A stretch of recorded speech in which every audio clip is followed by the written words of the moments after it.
As-Sunnah, As-Sunnah, As-Sunnah Foundation. As-Sunnah, As-Sunnah, As-Sunnah Foundation. Assalamu alaikum wa rahmatullahi wa barakatuh. Alhamdulillah, as-salatu as-salamu ala rasulillah wa ala alihi wa ashabihi wa man wala hamma ba'd. সুপ্রিয় দর্শক শ্রোতা ভাই বোন, দেশ কিংবা প্রবাস যে যেখান থেকে দেখছেন, আপনাদের সকলকে সাদর আমন্ত্রণ জানাচ্ছি আস-সুন্নাহ ফাউন্ডেশন স্টুডিও থেকে। আপনারা দেখছেন আস-সুন্নাহ ফাউন্ডেশন আয়োজিত সাপ্তাহিক প্রশ্নোত্তরমূলক অনুষ্ঠান শরঈ সমাধানের 237তম পর্ব।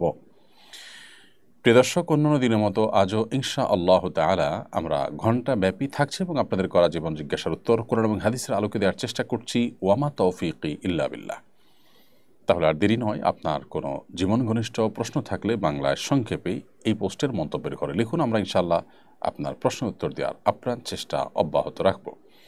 আপনারা আমাদের এই লাইভ অনুষ্ঠানটি দেখতে পাচ্ছেন আমাদের ভেরিফাইড ফেসবুক পেজে, আস-সুন্নাহ ফাউন্ডেশনের ভেরিফাইড ফেসবুক পেজে, আমাদের ভেরিফাইড ইউটিউব চ্যানেল এবং অন্যান্য পেজ ও চ্যানেল সমূহে একযোগে যে কোনো জায়গায় প্রশ্ন করলেই আমরা ইনশাআল্লাহ আপনার প্রশ্নগুলোকে কালেক্ট করে উত্তর দেওয়ার চেষ্টা করব আমাদের অ্যাডমিনগণের মাধ্যমে। প্রিয় দর্শক, আস-সুন্নাহ ফাউন্ডেশনের কোনো আপডেট থাকলে আমরা সাধারণত লাইভের শুরুতে আপনাদেরকে জানিয়ে থাকি। আপনারা জানেন আমাদের অন্য অনেক প্রজেক্ট যেগুলো নানা কারণে আমরা অব্যাহত রাখতে পারিনি, তোর মধ্যে থেকে একটি হলো বৃক্ষরোপণ প্রকল্প। 3 লক্ষ বৃক্ষরোপণের কথা থাকলেও একটা সময় এসে দেশে বৈষম্যবিরোধী ছাত্র জনতার আন্দোলনের কারণে সেটি আর এগিয়ে নেওয়া সম্ভবপর হয়নি এবং বৃক্ষরোপণের বিষয়টি যেহেতু একটা নির্দিষ্ট সময়ের মধ্যে করতে হয়, যার কারণে সময়টাও চলে যাওয়াতে আমরা সেটি আর কন্টিনিউ করতে পারিনি। তবে ইনশা আল্লাহ তাআলা এই প্রকল্পে আমরা এ পর্যন্ত যেগুলো লাগিয়েছি প্রায় লাখখানেক গাছ, তার বাকিগুলো পরবর্তী মৌসুমে আমরা লাগাবো ইনশা আল্লাহ তাআলা।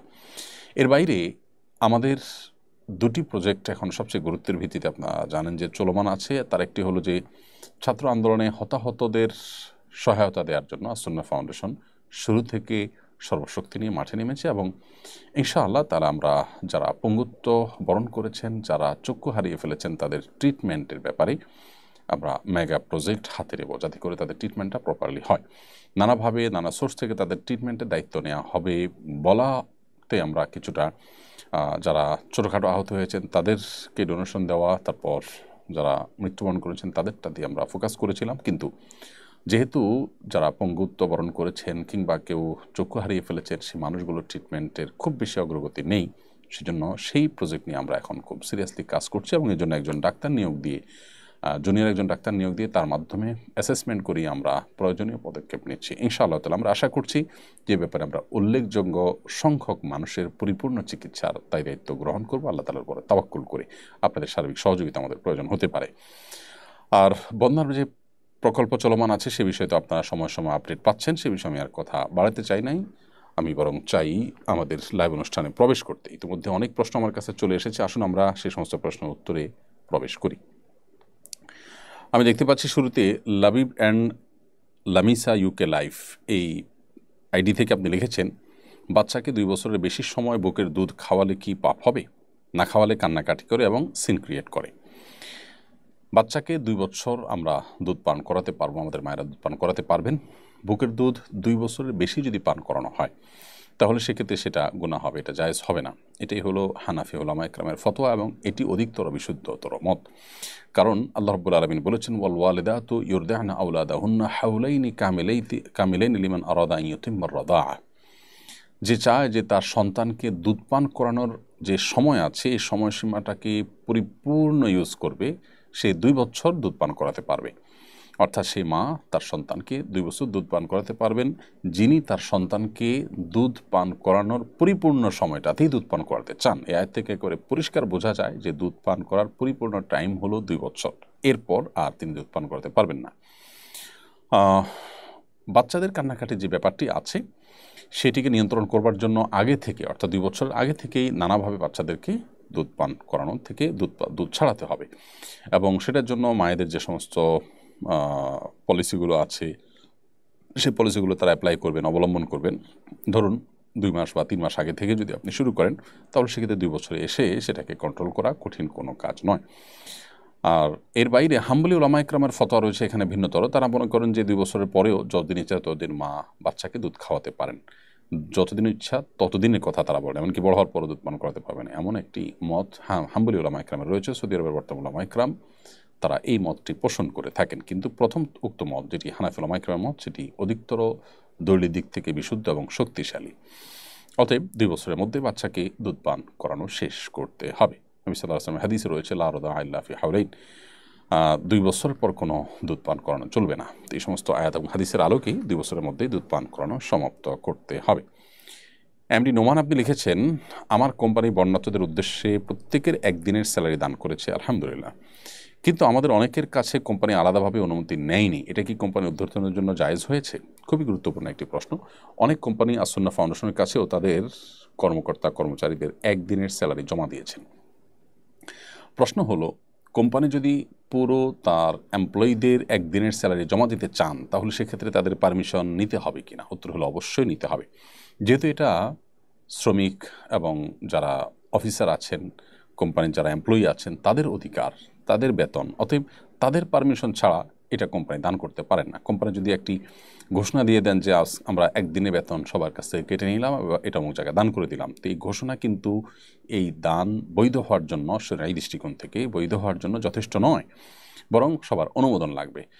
এরকম হতে পারে যে একটা জেনারেল ঘোষণা হলো যে এই ব্যাপারে কারো আপত্তি থাকলে বলতে পারেন, তাকে সম্পূর্ণভাবে তার পরিচয় গোপন রেখে, তার প্রাইভেসি ঠিক রেখে তাকে তার বেতনের টাকাটা দিয়ে দেওয়া হবে। হতে পারে আসুন্নাহ ফাউন্ডেশন বা অন্য কোনো দাতব্য প্রতিষ্ঠান, যে প্রতিষ্ঠানে ওই কোম্পানি তার এমপ্লয়ীদের একদিনের স্যালারি জমা দিবেন, সেই কোম্পানিতে কোনো একজন এমপ্লয়ি দিতে চাচ্ছেন না, তাহলে আপনি কোম্পানি জোর করে তার কাছ থেকে এটা নিতে পারেন না। এই রাস্তা অবশ্যই রাখা উচিত যে যদি কোনো এমপ্লয়ি কোনো প্রকার আপত্তি জানান, তাহলে তার স্যালারিটা কাটা যাবে না, বরং তার স্যালারিটা ঠিক থাকবে, এবং এটার জন্য তাই কোনো হ্যারাসমেন্ট করা যাবে না, সিন ক্রিয়েট করে তার কাছ থেকে আদায় করা যাবে না। এই প্রাইভেসি বা এই স্বাধীনতা রেখে তারপরে যদি আপনি ডিক্লেয়ার দেন, এরপরে যদি আপনাকে কেউ অনাপত্তি না জানান এবং সবার কাছে বার্তা যায় এবং আপত্তি জানানোর জন্য যদি তার কোনো অসুবিধা না হয়, সেরকম স্বাধীনতা প্রকাশ করার সুযোগ থাকে, তার মানহানির কোনো সম্ভাবনা না থাকে, তাহলে আপনি এভাবে করতে পারেন। তা না হলে জাস্ট একটা ঘোষণা দিলেন, নির্বাহী একটা আদেশ দিয়ে আপনি একদিনের স্যালারি কেটে ফেললেন, এটা কিন্তু জায়েজ হবে না। খুবই গুরুত্বপূর্ণ একটি প্রশ্ন, কারণ নবী করিম সাল্লাল্লাহু আলাইহি ওয়াসাল্লাম পরিষ্কারভাবে বলেছেন, লা ইয়াহিল্লু মালু ইমরিইন মুসলিমিন ইল্লা বিতিয়্যিবি নাফসি, কোনো মুসলমানের সম্পদ তার মনের সন্তোষ ছাড়া, সম্পূর্ণ সন্তুষ্টি ছাড়া আসলে আপনি কোনো জায়গায় ব্যয় করতে পারবেন না, এটা জায়েজ হবে না। মোহাম্মদ তুহিন লিখেছেন, আমার মা অনেক সিদ্ধান্ত ভুল নেন, তাকে বোঝানোর জন্য রাগ করতে পারবো কিনা? মা হোক, বাবা হোক, বা পরিবারের কোনো গুরুত্বপূর্ণ ব্যক্তি হোক, আপনার প্যারেন্টস বা আপনার সিনিয়র কোনো ব্যক্তি হোক, তাদের যদি কোনো সিদ্ধান্ত নেওয়ার ক্ষেত্রে ভুল হওয়ার প্রবণতা থাকে বা ভুল সিদ্ধান্ত নেওয়ার প্রবণতা থাকে, যেমন দেখা যায় যে তারা আগে জেনারেশনের মানুষ, অনেক কিছু তারা বোঝেন না, মোটা ভুল তারা করে বসে থাকেন, ডেফিনেটলি আমরা তাদেরকে বোঝাবো, এবং বোঝাতে গিয়ে মান, অভিমান, কিছুটা জোরাজুরি, কিছুটা চাপাচাপি করতে পারবো, কিন্তু মনে রাখতে হবে সেই চাপাচাপি, সেই জোরাজুরিটাকে যেন তারা স্নেহ, ভালোবাসা, শ্রদ্ধা ভরেই যে করা হয়েছে সেই বার্তা যেন তারা নেয়। আপনি যে জোরাজুরি করছেন সেটার রিডিং যদি তারা এইভাবে করেন যে সে আমাকে প্রেশার ক্রিয়েট করছে বা আমার সাথে ব্যবহার খারাপ করছে, তাহলে সেটা জায়েজ হবে না। অর্থাৎ আপনি তাকে আপনার যে আবদারের জায়গাটা, সেখান থেকে আপনি রাগ করতে পারেন, সেখান থেকে আপনি জোরাজুরি করতে পারেন, কিন্তু রাগটা যদি এমনভাবে হয় যে তার মনে কষ্ট হচ্ছে, তাহলে সেভাবে আপনি রাগ করতে পারবেন না। এমনকি তিনি ভুল সিদ্ধান্ত নিলেও আপনি এটা করতে পারবেন না। আপনি তাকে বোঝাবেন, থামাবেন, নিজে না পারলে অন্য কাউকে সেখানে আপনি ইনভলভ করাবেন, কিন্তু কোনো অবস্থাতে বাবা মার সাথে আচরণ খারাপ করে আপনি তাদেরকে বোঝাবার চেষ্টা করতে পারবেন না। যদি আপনি সেটা করেন, তাহলে সেক্ষেত্রে সওয়াবের পরিবর্তে কিন্তু উল্টা গুনাহ হবে। বিধায় এই বিষয়টিকে আমাদের খুব গুরুত্বের সাথে দেখতে হবে। বাবা মা এর বিষয়টা এতটাই গুরুত্বপূর্ণ এবং এতটাই সেন্সিটিভ যে সেখানে যদি তারা কোনো রকম ভুল বোঝেন, তাহলে সেক্ষেত্রে আপনার সওয়াবের পরিবর্তে তাদেরকে যে ভালো করতে যাচ্ছেন, সেখানে সওয়াবের পরিবর্তে আরও গুনাহ হতে পারে। এর পরের প্রশ্নটি হলো, হারাম অর্থ বাড়ি নির্মাণে ব্যয় করেছি, গুনাহ থেকে বাঁচতে কি করতে হবে? হারাম অর্থ বলতে যদি আপনি অন্যের অধিকার, অন্যের টাকা আত্মসাৎ করে বাড়ি নির্মাণে ব্যয় করে থাকেন, তাহলে সেক্ষেত্রে এর পুরাটুকুই, অর্থাৎ অন্যের যে টাকা আত্মসাৎ করে বাড়ি করেছেন, ওই পুরা টাকাটা সেই ব্যক্তিকে পরিশোধ করতে হবে। আর যদি অন্যের টাকা না হয়, এটা হারামটা হয় আল্লাহর কোনো নির্দেশগত কারণে। ধরুন আপনি এমন কিছু করে উপার্জন করেছেন যেটা আসলে আল্লাহর হক সংশ্লিষ্ট নয়, বান্দার হক সংশ্লিষ্ট হারাম। বান্দার হক সংশ্লিষ্ট হারাম, যেমন আপনি শুকরের গোশত বিক্রি করেছেন, সে ফর এক্সাম্পল, আপনি এমন কিছু করেছেন, মাদক বিক্রি করেছেন, সেখান থেকে যে টাকা পেয়েছেন সেটাতে আপনি বাড়ি নির্মাণ করেছেন। তো এই ক্ষেত্রে যেটা হবে যে টাকা আপনি উপার্জন করেছেন হারামভাবে, সেই পরিমাণ টাকা আল্লাহ রাস্তায় আপনি দান করে দিবেন এবং কোনো সওয়াবের নিয়ত করবেন না। বিশেষ করে যখন বান্দার হক সংশ্লিষ্ট বিষয় হবে, তখন ওই বান্দাকে যার হক নষ্ট করেছেন তার কাছেই ফেরত দিতে হবে, না হলে তার পক্ষ থেকে আপনি আদায় করে দিবেন, দান করে দিবেন অন্য কোনো গরিব দুঃখী মানুষকে। এরপরে প্রশ্ন হলো, সম্প্রতি মসজিদে রাজনৈতিক দলের ব্যানার টাঙিয়ে দলীয় কার্যক্রম পরিচালনা করতে দেখা গেছে, এটা জায়েজ আছে কিনা? মসজিদে রাজনৈতিক দলের ব্যানার টানিয়ে সেখানে দলীয় কার্যক্রম পরিচালনা করা উচিত নয়। মসজিদের অসম্মান হয়, মসজিদের যে মর্যাদা আছে, গাম্ভীর্যতা আছে, সেটাতে কোনো প্রকার ছেদ পড়তে পারে এমন কোনো কাজ করা মসজিদের মধ্যে জায়েজ নয়। মসজিদের আদব, মসজিদের সম্মান, মসজিদের মর্যাদা রক্ষার সর্বোচ্চ চেষ্টা আমাদেরকে করতে হবে। ইসলামিক রাজনীতিও যদি হয়, সেটা যেহেতু একটা দলীয় রাজনীতি, ইসলামিক রাজনীতির নানা রকমের রূপরেখা আছে। আপনি এক রকমের রাজনীতি করেন, আরেকজন আরেক রকম রাজনীতি করেন, এবং এগুলো নিয়ে ভিন্ন মত আছে। এগুলো যদি মসজিদে আলাদা ব্যানার টাঙিয়ে বা এগুলো কোনোভাবে যদি এইসব কার্যক্রম মসজিদে করা হয়, তাহলে সেক্ষেত্রে পাল্টাপাল্টি হওয়ার সমূহ আশঙ্কা আছে, যার ফলশ্রুতিতে মসজিদের যে মর্যাদা সেটা ক্ষুণ্ণ হবে। এই জায়গা থেকে এ ধরনের কার্যক্রম মসজিদে পরিচালনা করা উচিত নয়। তাছাড়া আপনি আজকে ইসলামী রাজনীতির কথা বলবেন, যারা ইসলামী রাজনীতি করছেন না, অন্য রাজনীতি করছেন, তারাও হয়তো একদিন মসজিদকে এই কাজের জন্য ব্যবহার করবেন। অতএব এটা করা উচিত হবে না। আপনি যে বলেন যে ইসলামী রাজনীতি তো ইসলামেরই পার্ট, অতএব এটা মসজিদে কেন করা যাবে না? উত্তর হলো যে মসজিদে এমন কোনো কাজ করা উচিত নয় যেটা প্রত্যক্ষ বা পরোক্ষভাবে দিনী কাজ হলেও মসজিদের মধ্যে করার জন্য উপযুক্ত নয়। ধরুন জানাজার নামাজ পড়া, মসজিদে তো পড়া যেতেই পারে, মসজিদে তো পড়তে পারা উচিত, কারণ হলো জানাজা নামাজ তো পরিপূর্ণ একটা ইবাদত।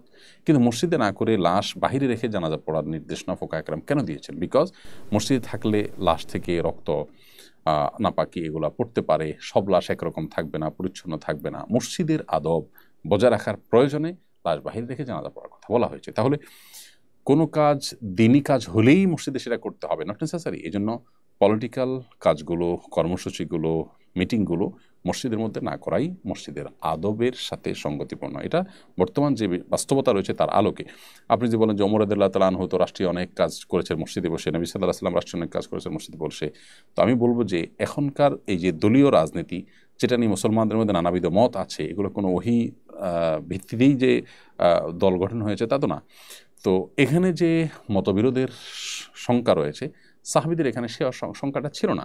এরকম যদি কোনো পরিস্থিতি আসে যে রাষ্ট্রে ইসলামী হুকুমত, ইসলামী শরিয়া কায়েম হয়েছে, খেলাফত কায়েম হয়েছে, তাহলে মসজিদে বসে এই পলিটিক্যাল কাজগুলো করতে কোনো অসুবিধা নেই। এখন যেটা হয়েছে, মুভমেন্ট, আপনার থিঙ্কিংটাকে আপনি সেখানে প্রচার করছেন, যেটার বিপরীতে আবার থিঙ্কিং আছে মানুষের, তো এখানে কনফ্লিক্টের একটা সম্ভাবনা থাকে। এই কনফ্লিক্টটা মসজিদের সম্মানহানি করতে পারে, সেই জায়গা থেকে এটি জায়েজ হবে না। এরপরে প্রশ্ন করেছেন আনিসা মুস্কান, আপনি লিখেছেন সালাতে রাকাত সংখ্যা ভুলে গেলে করণীয় কি? সালাতে যদি আপনি রাকাত সংখ্যা ভুলে যান, তাহলে সেক্ষেত্রে আপনার করণীয় হবে যে দেখতে হবে যে আপনার কোনো একটা দিকে মন বেশি টানে গিয়া। ধরুন আপনি দ্বিতীয় নাকি তৃতীয় রাকাতের মধ্যে আছেন, অথবা তৃতীয় নাকি চতুর্থ রাকাতের মধ্যে আছেন, এটা নিয়ে আপনার ডাউট হচ্ছে। তাহলে মন কোন দিকে বেশি আপনার টানে? যদি মনে হয় যে না 2 এবং 3-এর মধ্যে সন্দেহ হলে আমার মনে হচ্ছে এটা 3 নম্বর রাকাতই, এটার দিকেই যদি মনের টানটা প্রবল থাকে, তাহলে 3 ধরেই আপনি নামাজ পড়বেন এবং শেষে সিজদা সাহু দিয়ে নেবেন। বিশেষ করে যদি এটা আপনার জীবন ফার্স্ট টাইম হয়ে থাকে, শুরুতে হয়ে থাকে। আর যদি এরকম প্রায় হয়, কিন্তু আপনি এখন অলমোস্ট বেশিরভাগই শিওর যে আপনার 3 রাকাত, অথবা বেশিরভাগই মনে হচ্ছে না 2 রাকাতই, 3-এর ব্যাপারে ডাউটটা হচ্ছে খুব হালকা, তাহলে এটাকে পাত্তা না দিয়ে আপনি কমটাই ধরে নেবেন। অর্থাৎ যেদিকে মন বেশিরভাগ টানে সেটাকে চূড়ান্ত ধরে আপনি নামাজ পড়ে নেবেন। আর যদি আপনি মাঝামাঝি দাঁড়িয়ে থাকেন, কোনো একদিকে আপনার ঝোঁকটা বেশি বা কম না হয়, তাহলে সেক্ষেত্রে আপনি কমটা ধরে নামাজ শেষ করবেন। এর সম্পর্কে নবী করিম সাল্লাল্লাহু আলাইহি ওয়াসাল্লাম পরিষ্কার একটি হাদিসে রয়েছে যে রাকাত সংখ্যা নিয়ে যখন ডাউট তৈরি হবে, সেটাকে কম ধরে তারপর নামাজ শেষ করা। তাহলে এটা হবে তখন যখন আমরা কোনো প্রকার ডিসিশনে যাওয়ার মতো কোনো একদিকে বেশি ঝোঁক মনের সেটা হবে না, তখন ঠিক মাঝামাঝি যখন ঠায় দাঁড়িয়ে থাকবো, তখন এই পরিস্থিতিটা হবে। অর্থাৎ তখন আমরা এটা চাইলে করতে পারবো। এই জায়গা থেকে আমরা বলবো যে সালাতের রাকাত সংখ্যা ভুল হলে দেখতে হবে যে কোনো একদিকে টান আছে কিনা। যদি টান থাকে তাহলে সেটাকে চূড়ান্ত ধরে নামাজ পড়ে শেষ করবেন।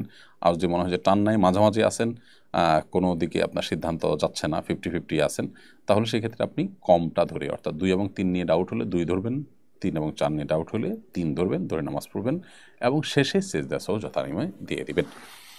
সাদ্দাম হোসেন লিখেছেন, ভারত থেকে বলছি, আমি যে কাজের সঙ্গে যুক্ত সেখানে আমাকে লাল টি শার্ট পরতে হয়, এটা কি আমার জন্য জায়েজ হবে? ভাই সাদ্দাম হোসেন ভারত থেকে বলছেন, আপনাকে ধন্যবাদ, মোবারকবাদ আমাদের এখানে প্রশ্ন করবার জন্য। আপনি যে কাজে যুক্ত আছেন সেখানে যদি পিওর লাল পড়তে হয়, তো পুরুষের জন্য পিওর লাল পোশাক পরা মাকরুহ এবং নিষিদ্ধ বিভিন্ন হাদিসের আলোকে। যদি লালের সাথে অন্য কোনো কালারের মিশ্রণ থাকে তাহলে সেক্ষেত্রে সেটা আপনি পড়তে পারেন, যদি আপনি সেই সুযোগ পান সেটা করবেন। আর না হলে অনবরত বা নিয়মিত আপনাকে একটা মাকরুহ কাজ করে যেতে হবে, এই জায়গা থেকে আপনার চাকুরির স্থল আপনি পরিবর্তন করার বা আপনার কাজকে সুইচ করার আপনি চেষ্টা করবেন। এরপরের প্রশ্ন হলো, ঈদে মিলাদুন্নবী উপলক্ষে আয়োজিত ইসলামী বইমেলায় অংশগ্রহণ করার বিধান কি? ঈদে মিলাদুন্নবী উপলক্ষে যে বইমেলা হয়ে থাকে বাইতুল মুকাররম থেকে, এইটাতে যদি কেউ অংশগ্রহণ করেন তাহলে সেক্ষেত্রে অংশগ্রহণের এই বিষয়টি আপনার জন্য জায়েজ হতে পারে। কেন জায়েজ হতে পারে? ঈদে মিলাদুন্নবীর প্রতি যদি আপনি ব্যক্তিগতভাবে আপনি যদি এইটাকে ঈদে মিলাদুন্নবীকে না জায়েজ মনে করেন, তারপরও আপনার জন্য এই মেলাতে অংশগ্রহণ করা জায়েজ হবে। কারণ হলো উপলক্ষ যাই হোক, কাজ কি করছেন সেটা হলো দেখার বিষয়। ধরুন আপনি গিয়েছেন হজ উপলক্ষে মক্কায়, গিয়ে সেখানে কোনো অন্যায় কাজ করছেন, তাহলে সেটা কিন্তু জায়েজ হয়ে যাবে না। হজ উপলক্ষে গিয়েছেন বিধায় সেখানে যা করবেন তা জায়েজ হয়ে যাবে না। আবার একজন মানুষ কোনো একটা খারাপ উপলক্ষে কোনো কাজে কোনো জায়গায় গিয়েছে, ধরুন একটা পাপের উপলক্ষ, একটা গানের অনুষ্ঠানে, একটা মাদকের আসর, সেখানে তিনি ওই আসর উপলক্ষে সেখানে গিয়েছেন, আসর উপলক্ষে গিয়েছেন, আসরে যান না, আসর উপলক্ষে গিয়েছেন, সেখানে আসর উপলক্ষে গিয়ে সেখানে ভালো কিছু করেছেন, তাহলে সেটা ডেফিনেটলি কী হবে? জায়েজ হবে। তো এই জন্য কোন উপলক্ষে কি হচ্ছে সেটা যেতে বড় কথা হলো আপনি কি করেছেন। মদের আসর উপলক্ষে ওখানে সবাই যাচ্ছে, আপনি সেই উপলক্ষকে কেন্দ্র করে তার আশেপাশে একটা দাওয়াতি স্টল দিলেন। ধরেন আপনি একটা স্টল দিয়ে সেখানে মাদকের ভয়াবহতা বোঝালেন, মানুষকে দাওয়াতি কাজ করলেন, ডেফিনেটলি সেটা জায়েজ হবে। অর্থাৎ যারা এখানে মাদক সেবন করতে এসেছে তারা অন্যায় করছে, আপনি ওই উপলক্ষে সেখানে একটা ভালো কাজ করছেন, কাজটা অবশ্যই জায়েজ হবে। অতএব উপলক্ষটা কি সেটা ইস্যু না, আপনি নিজে কিসে ইনভলভ হলেন, আপনি কি খারাপ কোনো উপলক্ষে ইনভলভ হলেন কিনা, না কিসে উপলক্ষে ভালো কিছু করলেন, ভালো কিছু করলে সেটা জায়েজ হবে। অতএব সেই জায়গা থেকে সে মূলনীতির আলোকে ঈদে মিলাদুন্নবী নাম দিয়ে এই উপলক্ষে বইমেলার আয়োজন হলেও সেখানে ইসলামিক বই, কোরআন সুন্নাহর আলোকে বই পুস্তক বই পুস্তক বিক্রি করা বা এটার স্টল দেওয়া জায়েজ হবে। আলতাফ হোসেন লিখেছেন, মসজিদের চেয়ারে বসে জামাতে নামাজ পড়া কতটুকু শরীয়ত সম্মত? মসজিদে চেয়ারে বসে নামাজ পড়তে পারবেন যদি আপনার রুকু সেজদা করার মতো সামর্থ্য না থাকে। চেয়ারে বসে আপনি ইশারায় সেজদা রুকু করতে হয়, এরকম অপারগ হন, অসুস্থ হন, মাযুর হন, তাহলে আপনার জন্য এটা জায়েজ আছে। এবং যে কাজ জায়েজ আছে সেটা মসজিদেও জায়েজ আছে, সেটা বাসায়ও জায়েজ আছে। তবে সামান্য একটু শরীর ব্যথা বা সামান্য একটু খারাপ লাগছে, এই যুক্তিতে আপনি মসজিদে চেয়ারে বসে গেলেন না, বসে নামাজ পড়া শুরু করলেন, সেটা কিন্তু জায়েজ হবে না। কারণ এতে আপনার যে ফরজ বিধান আছে রুকু সেজদা এবং দাঁড়িয়ে সালাত আদায় করা যথাযথভাবে সেটাতে ব্যাঘাত হয়ে থাকে, সেই জন্য এটা করা সঠিক হবে না। মুন্নি আক্তার আপনি লিখেছেন, মহিলারা একা থাকার সময় এবং মাহরামের সঙ্গে থাকার সময় মাথায় কাপড় দিতে কি বাধ্য?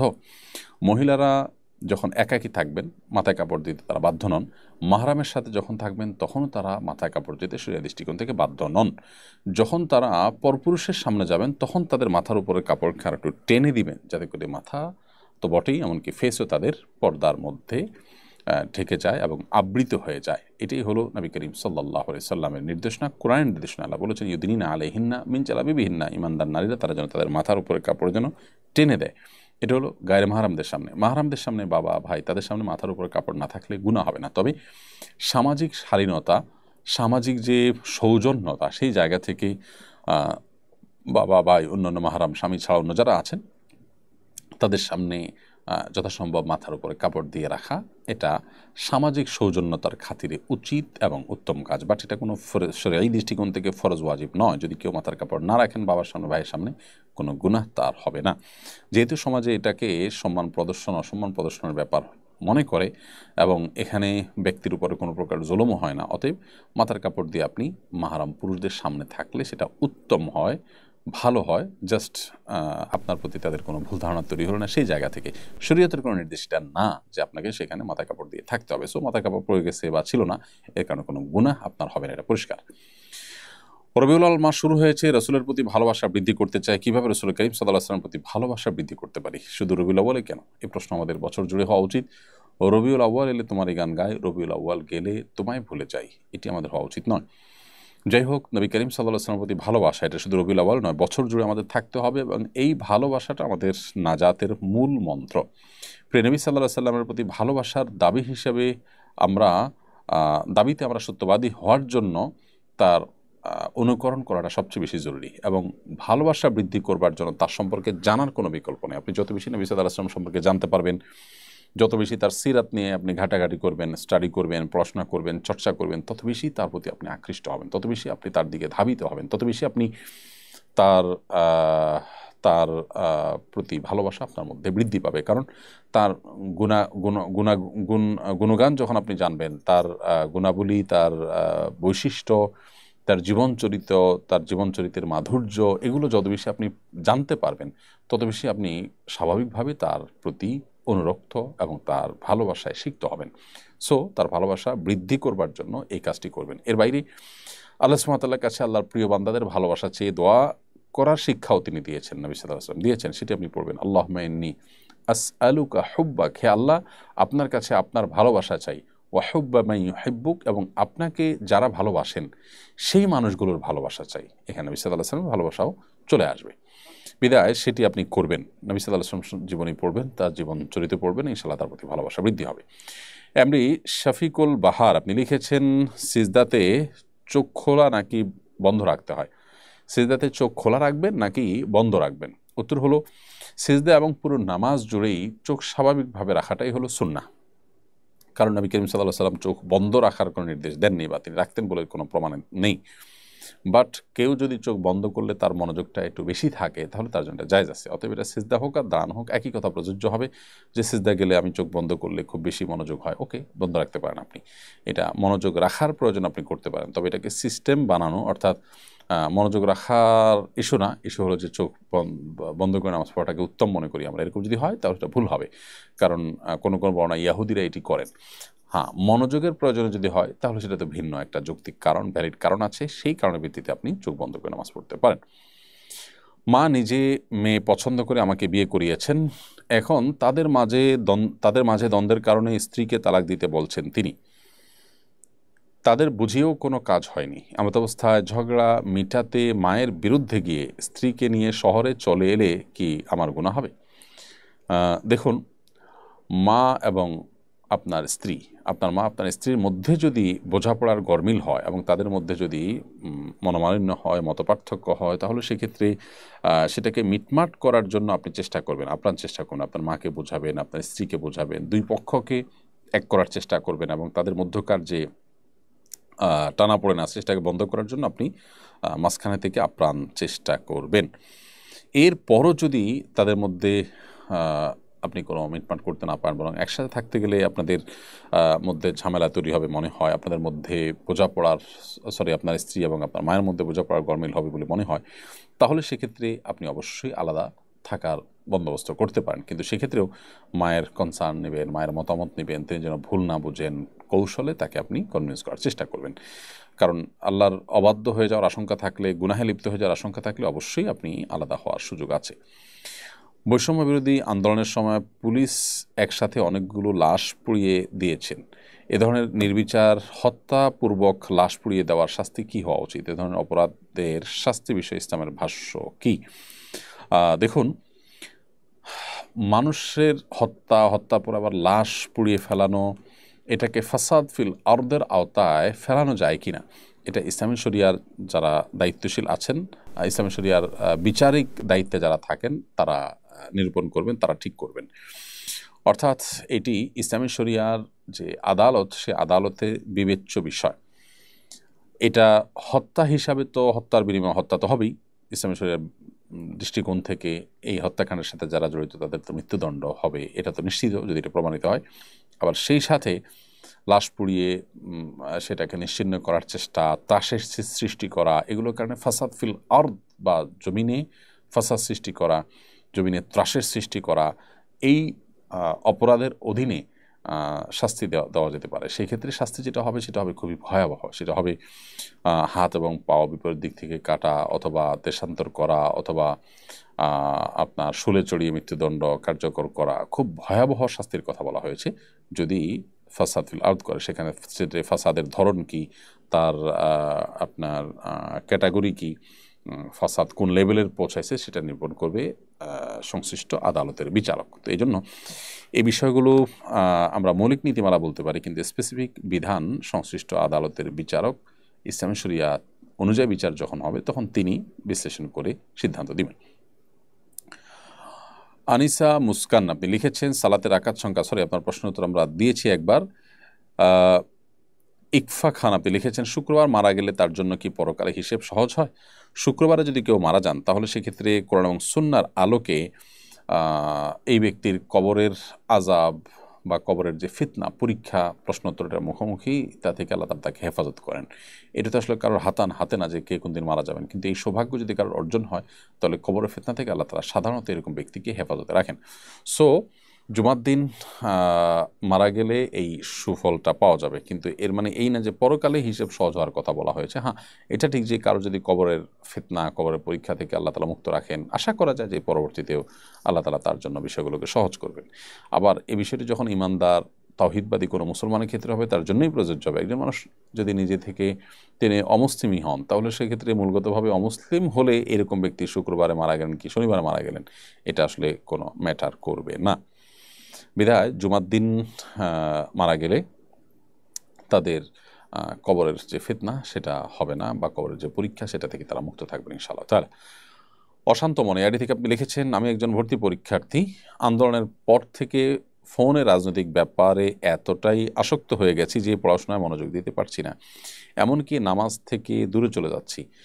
এমন অবস্থায় কি করতে পারি? মাশাআল্লাহ, খুবই প্রয়োজনীয় এবং গুরুত্বপূর্ণ একটি প্রশ্ন। প্রিয় ভাই, এটা খুবই চিন্তার বিষয় যে আপনি একজন শিক্ষার্থী হিসাবে শিক্ষার যে ট্র্যাক সেখান থেকে আপনি সরে গেছেন। যদি ব্যাপারটি এমন হয় যে আপনার পড়ালেখা করে আপনার জীবনে মানুষের জন্য যতটা কল্যাণ সাধন করতে পারবেন তার চাইতে এখন যে ভূমিকা আপনি অবতীর্ণ হয়েছেন এর মাধ্যমে আরও বেশি কল্যাণ সাধন করতে পারবেন, এরকম যদি আপনার মনে হয় অবশ্যই আপনি এখন যে আপনার ভূমিকা আছে সেটা চালাবেন। কারণ গতানুগতিক এই পড়াশোনার যে আসল উদ্দেশ্য নিজে সমৃদ্ধ হওয়া, মানবতার উপকার করা, সেটা যদি আপনি আগে থেকে করতে পারেন, পড়ালেখা করে যা পারবেন তার চেয়ে এখন বেশি করতে পারেন, অবশ্যই আপনি সেটাকে প্রায়োরিটি দেবেন। কিন্তু ব্যাপারটা যদি সেরকম না হয়, আপনার ভূমিকাটা যদি সেই লেভেলের না হয়, আপনি জাস্ট একজন অ্যাক্টিভিস্ট, তাহলে সেক্ষেত্রে আপনার শুধুমাত্র এই জাতীয় ফোন সংবাদ, এই জাতীয় নিউজ সংবাদ, এই জাতীয় আর্টিকেল, ফুটেজ এবং রিপোর্ট, এগুলোর পেছনে আপনি পড়ে থেকে সারাদিন পার করে ফেলেন, তাহলে অবশ্যই সেটা উচিত হবে না। বিকজ আপনি পড়াশোনা করে সমৃদ্ধ হয়ে আরও বেশি কাজ করতে পারবেন। এখন যেটা করছেন সেটা আসলে আপনার জাস্ট একটা নেশায় পরিণত হয়েছে, জাস্ট এটা টাইম পাসে পরিণত হয়েছে, জাস্ট এটা একটা আপনার ব্যক্তিগত কি বলে এটাকে মানে আপনার একটা হবিতে পরিণত হয়েছে। ব্যাপারটা এরকম না যে আপনার এই অ্যাক্টিভিটিসের উপরে অনেক কিছু নির্ভর করছে। এরকম যদি না হয় তাহলে সেক্ষেত্রে আপনার আসক্তি থেকে বেরিয়ে আসার জন্য আপনাকে সংগ্রাম চালাতে হবে। এবং এই জাতীয় আসক্তি থেকে বেরিয়ে আসার জন্য পৃথিবীর অনেক সংশ্লিষ্ট বিশেষজ্ঞগণ অনেক পরামর্শ দিয়েছেন, সেগুলোকে আপনি আমল নিতে পারেন। আল্লাহ তাআলা আপনাকে রহম করুক এবং অনুগ্রহ করুক, আমরা সে দোয়া করি। শরিয়া আইন নিয়ে পক্ষে বিপক্ষে অনেক কথাবার্তা চলছে। কেউ যদি শরিয়া আইন অপছন্দ করেন তার ধর্মীয় অবস্থান কি হবে? খুবই গুরুত্বপূর্ণ প্রশ্ন। শরিয়া আইনকে যদি কেউ অপছন্দ করেন, কেউ যদি বলেন যে না শরিয়া আইন আমি চাই না, শরিয়া আইন আমি অপছন্দ করি, তাহলে তিনি সাথে সাথে ইসলাম থেকে খারিজ হয়ে যাবেন। কারণ শরিয়া আইন মানে হলো কোরআন এবং সুন্নাহর ডিসিশন। এটাকে যদি আপনি অমান্য করেন তাহলে সেক্ষেত্রে আপনি আল্লাহদ্রোহী হলেন, কোরআন হাদিসের বিরুদ্ধে বিদ্রোহ করলেন। যেটা আপনার অন্তরে যে অবস্থান করছে ঈমান, আপনি যে ঈমানের দাবিদার, সেই দাবি থেকে আপনি সরে আসার নামান্তর। অর্থাৎ আপনি একটা রাষ্ট্রকে স্বীকার করার কথা বলেন, কিন্তু সে রাষ্ট্রের স্বাধীনতা, সংবিধান, সে রাষ্ট্রের কোনো কিছু আপনি মানেন না, সীমানা কিছুই মানেন না। তাহলে সেক্ষেত্রে এই বিষয়টা যেরকম রাষ্ট্রদ্রোহ হিসাবে দেখা হয়, ঠিক একইভাবে শরিয়ার আইন নিয়ে পক্ষে বিপক্ষে কথা চলছে, এই সময় যদি আপনি বলেন যে আমি শরিয়া আইন চাই না বা শরিয়া আইন দরকার না বা আমি এটার পক্ষে না, তাহলে সেক্ষেত্রে আপনি অবশ্যই সাথে সাথে বেঈমান হয়ে যাবেন। হ্যাঁ, শরিয়া আইন নিয়ে যখন আলোচনা হয় তখন কেউ শরিয়ার পক্ষে বলছেন, আপনি মনে করছেন যে না এইভাবে শরিয়া কায়েম করা সম্ভব নয়, বা এভাবে নয় ওইভাবে হবে, বা এখন নয় তখন হবে, বা এইভাবে নয় আরও ধীরে আগাইতে হবে। অর্থাৎ আপনার শরিয়া আইনের ব্যাপারে আপনার কোনো আপত্তি নেই, আপনার সেটার ইমপ্লিমেন্ট নিয়ে ভিন্ন কথা আছে, আপত্তি আছে। সেটা যদি হয় তাহলে আপনি ইসলাম থেকে খারিজ হয়ে যাবেন না, কিন্তু সেটাও মনে রাখতে হবে যে আপনার নিয়তের মধ্যে যদি হয় শরিয়া আইনকে অ্যাভয়েড করা, তাহলে সেক্ষেত্রে আল্লাহর খাতে আপনি নিজেকে মুসলমান মনে করার কোনো কারণ থাকতে পারে না। এই জন্য আমাদের চিন্তা করতে হবে যে এই জাতীয় বিষয়গুলোতে একজন মুসলিম হিসাবে খুব দায়িত্বশীলতার সাথে মন্তব্য করতে হবে। আল্লাহ তাআলা আমাদের সবাইকে সেই তৌফিক দান করুন। প্রিয় দর্শক, দেখতে দেখতে আমরা অনুষ্ঠানের ঠিক মাঝামাঝি পর্যায়ে এসে পৌঁছেছি। সময় হয়েছে খুব ছোট্ট একটি বিরতিতে যাওয়া। বিরতির পর আবারও ফিরে আসবো শরীর সমাধান অনুষ্ঠানে। আশা করছি আমাদের সঙ্গেই থাকবেন ইনশাআল্লাহ তাআলা। কুরআন মানব জাতির মুক্তির সনদ, কুরআন আমাদের গাইডবুক। অথচ সমাজের খুব কম মানুষই কোরআন বোঝেন বা বোঝার চেষ্টা করেন।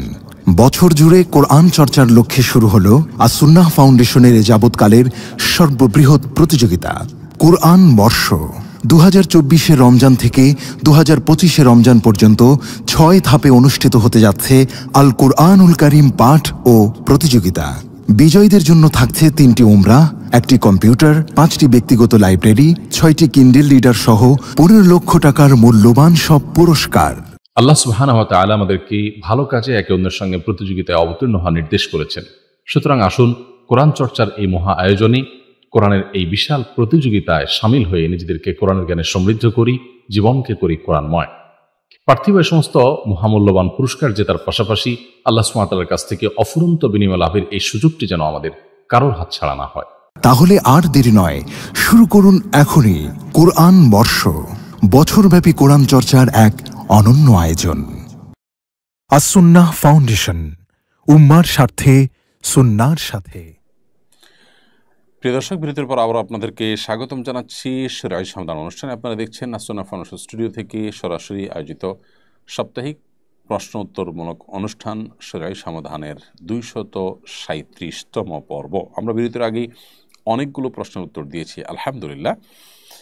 এবারে আমি যে প্রশ্নটি দেখতে পাচ্ছি সেটি হলো, আমাদের প্রথমে গোপনে বিয়ে হয়, সেটাও সাক্ষীর সামনে সঠিকভাবেই হয়, তখন একটা মোহর নির্ধারণ করা হয়, পরে পারিবারিকভাবে আবার বিয়ে হয়, জানতে চাই কোন মোহর ধর্তব্য হবে? সুন্দর প্রশ্ন। প্রথম বিয়েটি যদি যথাযথভাবে হয়ে থাকে, যেমন দুজন প্রাপ্তবয়স্ক নারী পুরুষের বিয়ে হয়েছে, দুজন সাক্ষীর উপস্থিতিতে সেখানে মোহর ধার্য হয়েছে, তাহলে সেই মোহরটাই চূড়ান্ত হবে। হানাফি ফিকহ অনুযায়ী দুজন প্রাপ্তবয়স্ক নারী পুরুষ পরস্পরের সঙ্গে বিবাহ বন্ধনে যদি আবদ্ধ হন, দুজন সাক্ষী এবং মোহর ধার্য করে তাদের বিবাহ বিশুদ্ধ হয়ে যায়। সো আপনার প্রথম যে মোহরটা ধার্য হয়েছে সেটাই চূড়ান্ত। পরবর্তীতে যে পারিবারিকভাবে সম্মতির মাধ্যমে আবার বিয়ে পড়েছেন, সেটা আসলে বিয়ের অভিনয়, শুধুমাত্র পরিবারকে সন্তুষ্ট করে আপনি সেটা করলেন, তাহলে সেক্ষেত্রে প্রথমটাই ধার্য হবে চূড়ান্তভাবে। আর যদি আপনি হানাফি থট ফলো না করে হাম্বলি থট ফলো করে থাকেন, বা অন্যান্য ফোকাহে কেরাম যাদের মতে আপনার মেয়েদের জন্য বাবার অনুমতি ছাড়া বা অভিভাবকের অনুমতি ছাড়া বিয়ে বন্ধনে আবদ্ধ হওয়া জায়েজ নয়, সেই মত অনুযায়ী আপনার ছেলে মেয়ের বিবাহ দুজন সাক্ষীর উপস্থিত হলেও, মহরধার্য হলেও সেটা জায়েজ হয় না যদি অভিভাবকদের সম্মতি না থাকে। সো সেই দৃষ্টিকোণ থেকে বা সেই থট যদি আপনি ফলো করে থাকেন, তাহলে আপনার পরের বিয়ে যেটা পারিবারিকভাবে হলো সেটাই বিশুদ্ধ হবে। অতএব এইটাই হবে চূড়ান্ত, এই মহরটাই চূড়ান্ত হবে, প্রথমটা এক্ষেত্রে গণ্য হবে না, কারণ প্রথমটা আপনার বিয়ের বিশুদ্ধ হয়নি। তো এটি নির্ভর করবে যে আপনি কোন থট অনুসরণ, হানাফি থট অনুসরণ করে থাকলে প্রথমটাই চূড়ান্ত ধরা হবে এবং দ্বিতীয়টা অর্থহীন হয়ে যাবে। আর হাম্বলি থট ফলো করে থাকলে আপনার পরেরটা চূড়ান্ত হয়ে যাবে, প্রথমটা অর্থহীন হয়ে যাবে। অর্থাৎ কোন অবস্থাতেই উভয় বিয়ের মোহর স্ত্রী দাবি করতে পারেন না বা স্বামীর উপরে দেওয়া আবশ্যক নয়। জুলাই মাসে এবং আগস্টের শুরুতে বৈষম্যবিরোধী ছাত্র আন্দোলনে অনেক মানুষ আহত নিহত হয়েছেন। এ বিষয়ে ভিডিও অনলাইনে ছড়িয়ে ছিটিয়ে আছে, এই ধরনের ভিডিওকে সাক্ষী হিসেবে গণ্য করে অপরাধীদের শাস্তি দেওয়া যাবে কিনা? প্রচলিত আইনে এ ধরনের ভিডিওকে সাক্ষী হিসাবে গ্রহণ করে শাস্তি দেওয়া যাবে কিনা, বিচার করা যাবে কিনা, এ বিষয়ে তো যারা আইন বিষয় বিশেষজ্ঞ আছেন তারা বলতে পারবেন, এটা আমার সাবজেক্ট না। আপনি শরিয়াই কোনো প্রশ্ন করলে আমার জন্য উত্তর দিতে সুবিধা হতো। ইসলামের শরিয়াত দৃষ্টিকোণ থেকে এটা প্রামাণ্য কিনা বা এটা দিয়ে প্রমাণ করা যাবে কিনা, সেটাও অবশ্য খুবই আধুনিক এবং নতুন একটি প্রশ্ন, যার কারণে সেটাও আমার আসলে উত্তর দেওয়া সম্ভব নয়।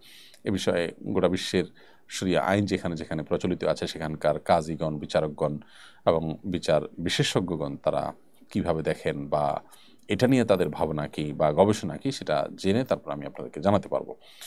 সুমন, আপনি লিখেছেন পালিয়ে বিয়ে করা জায়েজ হবে কিনা। বিয়ে একটা ইবাদত নেকামল কাজ। পালিয়ে তো মানুষ চুরিদারি করে বা খারাপ কাজ করে মানুষ পালায়, পলাপলি তো ভালো কাজে হয় না। ভালো কাজে পলাপলি করার তো কোনো যুক্তি নেই, অতএব বিয়ে পালিয়ে করা উচিত নয়। যদি বলেন যে বাবা মা সন্তুষ্ট না বা তারা সম্মত না এই জন্য পালিয়ে বিয়ে করতে হচ্ছে, তাহলে উত্তর হলো যে বাবা মাকে সম্মত করে বিয়ে করবেন। যতদিন পর্যন্ত সেটা সম্ভব হচ্ছে না ততদিন পর্যন্ত বিয়ে যাতে করতে না হয় নিজেদেরকে কন্ট্রোল করবেন। বিশেষ করে কারোর সাথে হারাম রিলেশন হয়ে গেলে সেখান থেকে সরে আসবেন, তার সাথে রিলেশন ছিন্ন করে ফেলবেন, কোনো প্রকার যোগাযোগ করবেন না, আল্লাহর জন্য দূরত্ব বজায় রেখে চলবে না। এটাই তো পরীক্ষার ব্যাপার এবং এটাই তো আপনার জান্নাতে যাওয়ার জন্য পূর্ব শর্ত। এতটুকু যদি আপনি স্যাক্রিফাইস না করেন বা এতটুকু যদি আপনি নিজেকে কন্ট্রোল করতে না পারেন, তাহলে সেক্ষেত্রে আপনার এইভাবে পালিয়ে বিয়ে করা এটা আপনার জন্য তো জায়েজ হবে না, বরং আপনি আল্লাহর কাছে জান্নাতের আশা করাও কঠিন যে আপনি নিজে গুনাহে লিপ্ত হয়ে যাচ্ছেন, বাঁচাতে পারছেন না। হ্যাঁ, হানাফি ফিক অনুযায়ী ছেলে এবং মেয়ে উভয় যদি প্রাপ্তবয়স্ক হয় তাহলে সেক্ষেত্রে তারা উভয় যদি বাড়ি থেকে বেরিয়ে গিয়ে বিয়ে করে জায়েজ হবে, কিন্তু বাবা মার অবাধ্য হওয়া গুনাহের কথা, সেটি আমাদের মাথায় রাখতে হবে। অতএব চরিত্র হেফাজতের জন্য বিয়ের কথা যদি বলেন তাহলে আমি বলবো যে পরস্পর যোগাযোগ রাখবেন না যাতে চরিত্র হেফাজত করা সহজ হয়। আর যদি বাবা মা সময়মতো বিয়ে দিচ্ছেন না, তারা ঘড়িমসি করছেন শরিয়াই কোনো ওজোর ছাড়া, অযৌক্তিক ওজোরে বা বরং শরিয়া পরিপন্থী কজ দেখিয়ে তারা বিয়ে বিলম্ব করছেন, এমন অবস্থা আপনারা নিজেরা বিরুদ্ধ নিয়ে নিজেদের চরিত্রকে হেফাজত করলেন, এটা অবশ্যই জায়েজ আছে। বিশেষ করে হানাফি থট অনুযায়ী সেটি করতে পারেন। বাট নর্মালি বিয়েকে প্রকাশ্যে করা এবং ঘোষণা দিয়ে করা, সামাজিকভাবে করার জন্য নবী সাল্লাল্লাহু আলাইহি ওয়াসাল্লামের নির্দেশনা রয়েছে বিধায় সেটা একাকী লুকিয়ে ছাপিয়ে করার চাইতে অবশ্যই প্রকাশ্যে করার জন্য যা যা করা দরকার সেই পথে হাঁটাটা শরিয়া সিদ্ধ এবং সেটাই হলো সুন্নাহ। আরশিয়া এই আইডি থেকে আপনি লিখেছেন দেবর আর ভাসুরের সামনে কতটুকু পর্দা করতে হবে। দেবর এবং ভাসুরের সামনে শতভাগ পর্দা করতে হবে। একজন আননোন অপরিচিত মানুষের সামনে যতটা পর্দা করতে হবে এখানে ততটা বরং তার চাইতে বেশি পর্দা করতে হবে। কারণ নবী করিম সাল্লাল্লাহু আলাইহি সাল্লাম যখন তাকে জিজ্ঞেস করা হয়েছিল যে হে আল্লাহর রাসূল, ভাসুর দেবর সম্পর্কে আপনি কি বলেন এবং পুরুষের বেলায় শালী সম্পর্কে আপনি কি বলেন, তখন নবী সাল্লাল্লাহু আলাইহি সাল্লাম বলেছেন যে আল হামু আল মউত, দেবর এবং ভাসুর এদেরকে তো মৃত্যুকে যেরকম মানুষ ভয় পায় তাদেরকে তো সেরকম ভয় পেতে হবে, অর্থাৎ তাদের থেকে দূরত্ব বজায় রেখে চলতে হবে, নিজেদের ফিতনায় পতিত হওয়ার যে ভয় আছে সেই জায়গা থেকে।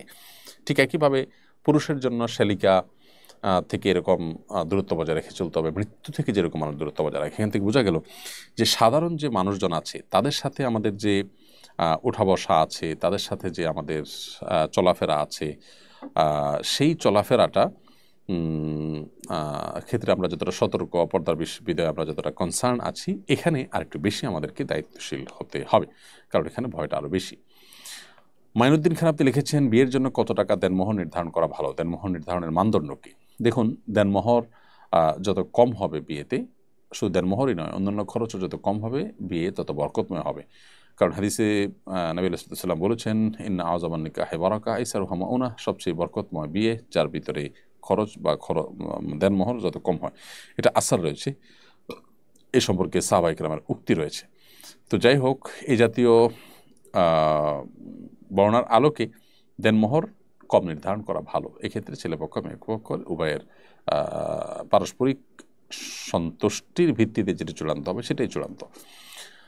উত্তম হলো এক্ষেত্রে বাড়াবাড়ি না করা, ফিগারকে বড় করার চেষ্টা না করা, বিশেষ করে প্রদর্শনপ্রিয়তা থেকে বা লোক দেখানোর জন্য যে আমাদের সমাজে অনেক বড় ফিগার ধরা হয়ে থাকে, সেটা একেবারেই অনুচিত কাজ।